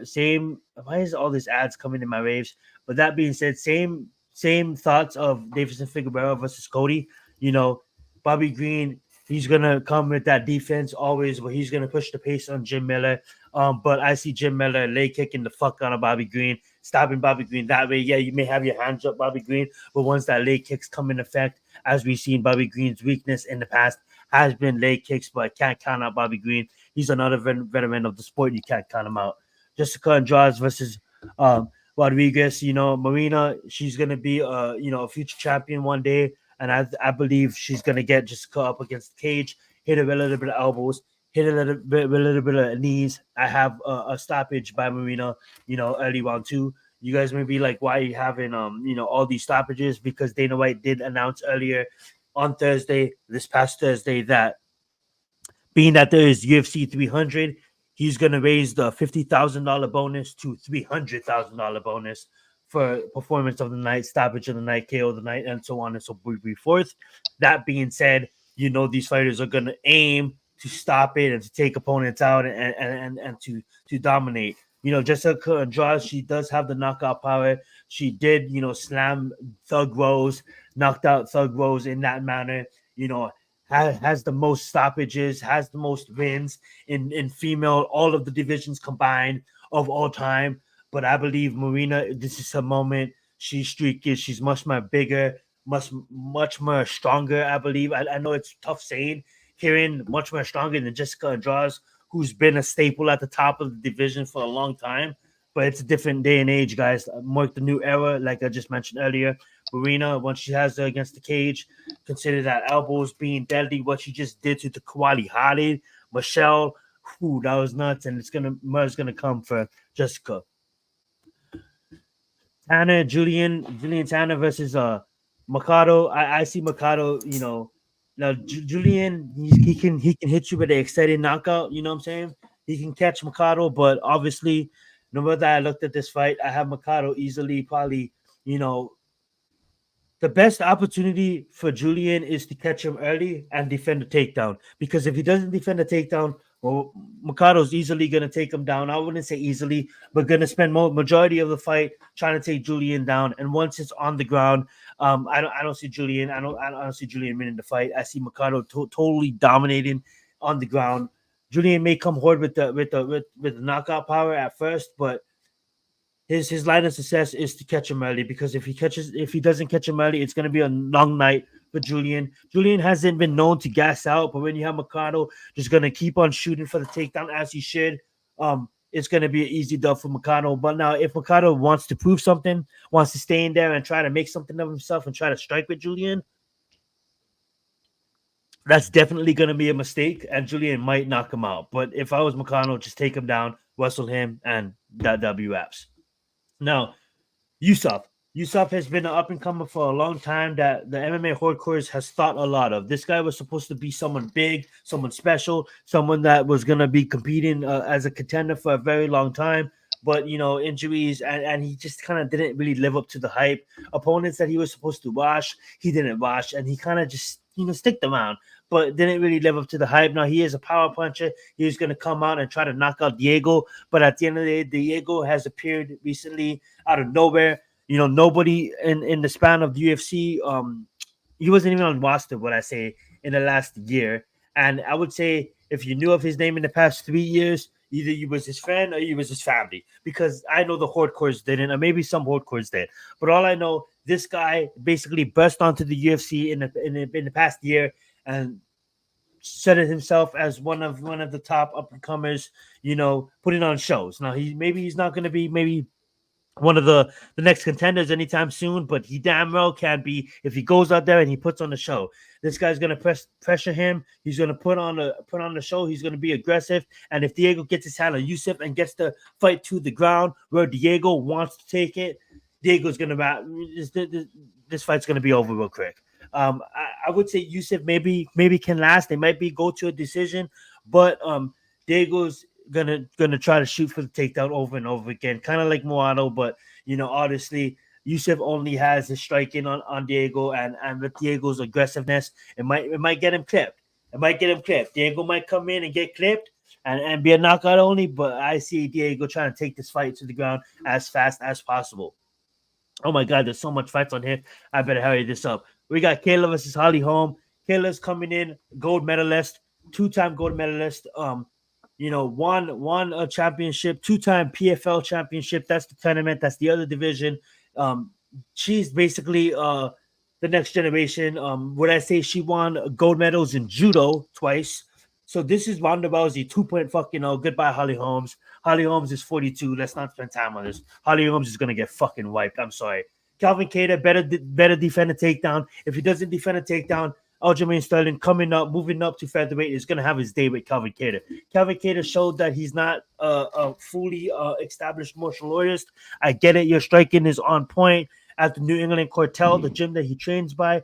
He's been over a year since he fought. I want to root for Calvin Kattar, but it's really hard to root for Calvin Kattar when he's going against Animal in Aljamain Sterling. That has a lot to prove. Now, there's a difference with the IQ. Sean O'Malley has way better IQ, way better fight IQ than Calvin Kattar. Sean O'Malley was able to bait Aljamain Sterling and get clipped.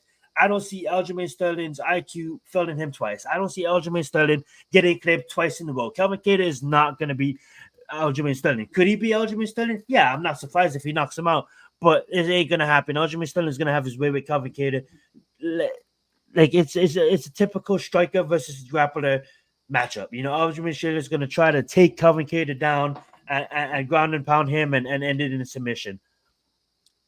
Yuri Prohakovich versus Alex Wozek. Now, Alex Wozek, he's the most fucking boringest fighter ever.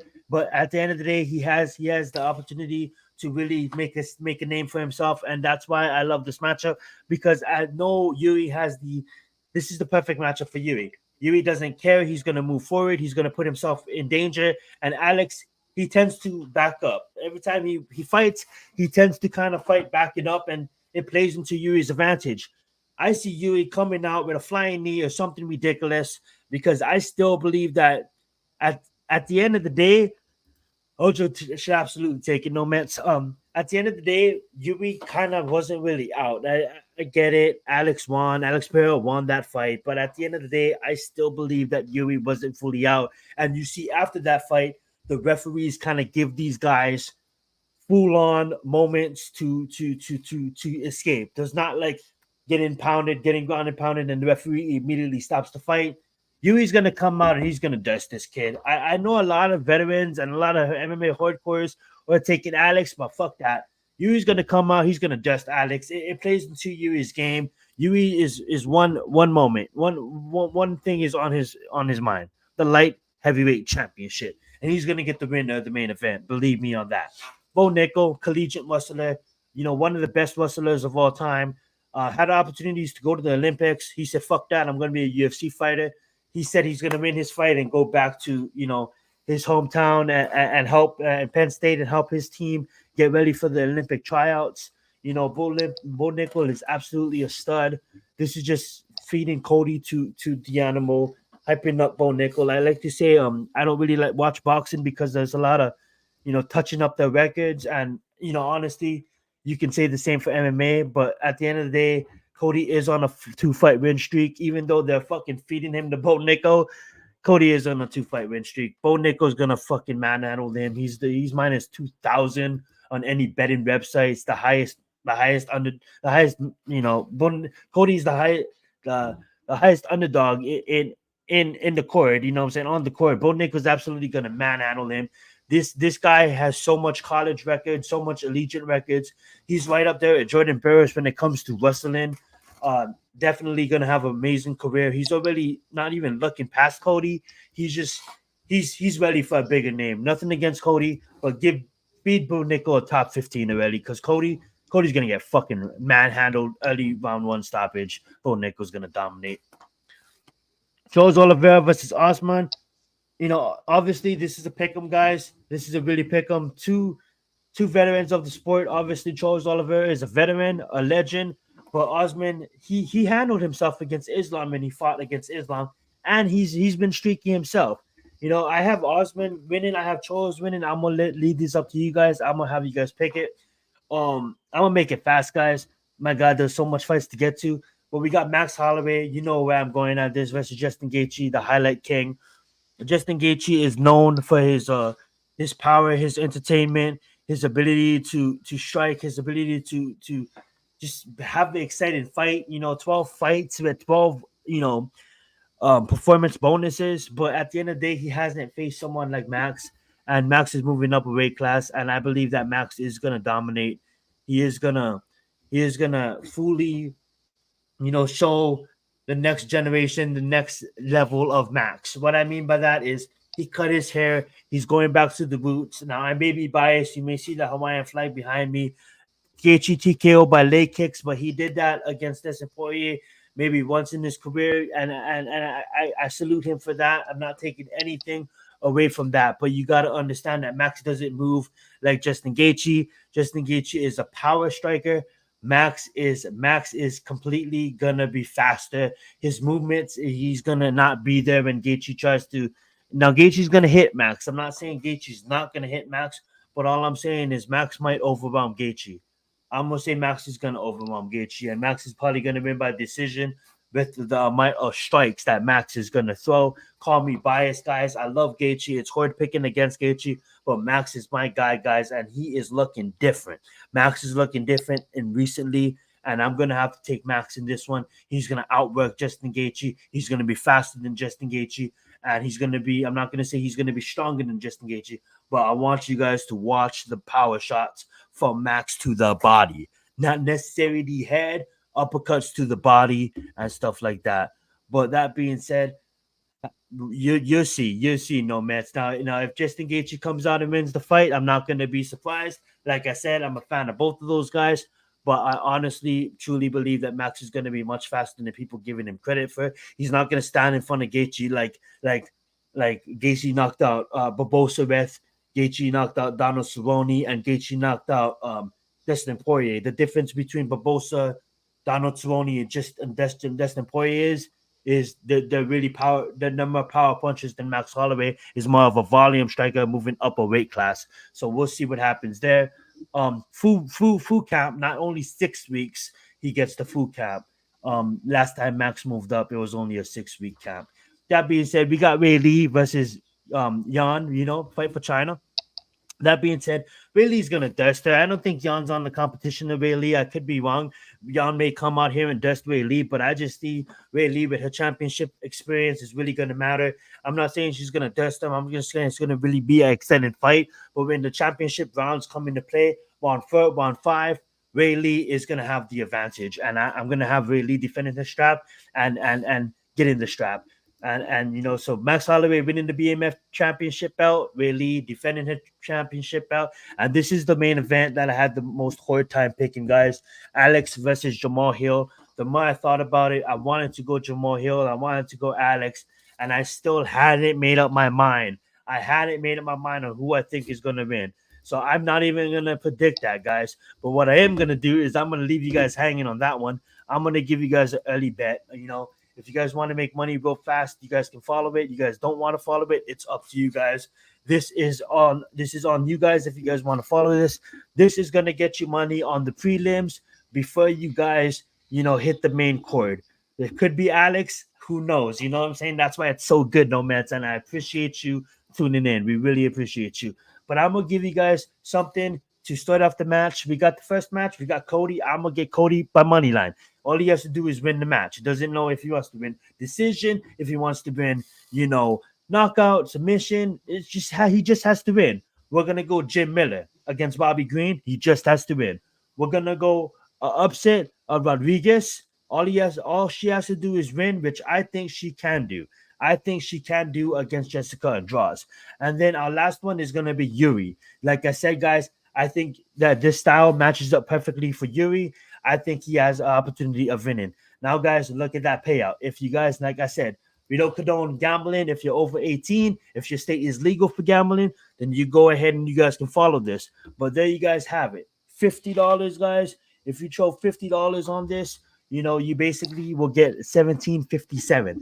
That's 4 fights, guys. Basically, throw your furs up for Jeff. You know what I'm saying? So that's 4 fights, guys. That basically is not even the main court. So you guys can basically have the opportunity to be up good, be up chilling, and then go enjoy the UFC court. And like I said, guys, I'm not responsible for any wins or any losses, guys. But trust me, guys, Cody, this is a good matchup for him. Now, this is a long shot. These are underdogs, guys. Let me be clear. These guys are underdogs. So you gotta biscuit for the biscuit, guys. Scared money don't make money. You know what I'm saying? So you got Cody, first fight of the night. Jim Miller, second fight of the night. Marina, third fight of the night. So you can be 1, 2, and 3. You be shutting in your bricks, hoping for the best, And what if all 3 hits, right? What if all 3 hits? And I would love to have Yuri. I would love to have Yuri as my fucking 4th fighter. As my 4th fighter on this parlay. And then you can go and you can enjoy the main event. $50, wins you $17.57. If you guys just want to put up 10, you cash a little 350, 351. Like I said, guys, you follow me if you guys don't want to follow me, but that is probably gonna do it unless Mac wants to say a couple more things about UFC because I know he's a fan as well. But we have been honored to bring you guys a special edition of the WWE episode and the UFC 300 episode. But yeah, the floor is yours, Mac. You say what you need to say, bro, and then we can clear it out. You're the host. Wrap it up because you always close the show the best. Let's get it. I ain't got much, man. I don't really got much to say. I don't know. I'm a casual fan. I don't know the guys in depth like you do. I just know the guys. I like some of the legends. You know what I mean? Just a shout out to my guy Oliveira, man. Representing once again, old man. Still in there doing his thing. Holly Holmes gonna be out there doing her thing tomorrow night. I mean, yeah, you're right. Like I agree with what you said. I don't see her having much of a chance. But at the end of the day, the fact that she's still out there mixing it up, props to him. You know what I mean? So I just like to shout out some of the old heads that's still out there doing their thing, man. But this is a stacked card, man, top to bottom, all the way down, man. I mean, you got cards, you got fights on the mid card that are most definitely main card worthy fights. So it's gonna be a fun night. UFC 300 is gonna be a great event, man. I definitely plan on trying to tune in, checking all of that out, man, soaking it all in. But it's been another great edition of the Premium Takes Podcast, everybody. Thanks for hanging out with the Horsemen for these last couple hours, man. Breaking down WrestleMania 40. Zion is giving a great analysis on UFC 300 tomorrow night. We had a little bit of the draft talk early on in the beginning of the show. We'll get back to be doing more of that next week, I'm sure, as we're getting closer and approaching the actual NFL draft itself. But at the end of the day, it's been a great show, man. We appreciate you guys all tuning in, man. You guys coming and hanging out with the Horsemen, man. We'll be back once again next Friday night, same bat time, same bat channel. Throw them 4s up for our guy, the one and only NYG Jeffy T, man. And we'll see y'all next week. This has been another edition of the Premium Takes Podcast.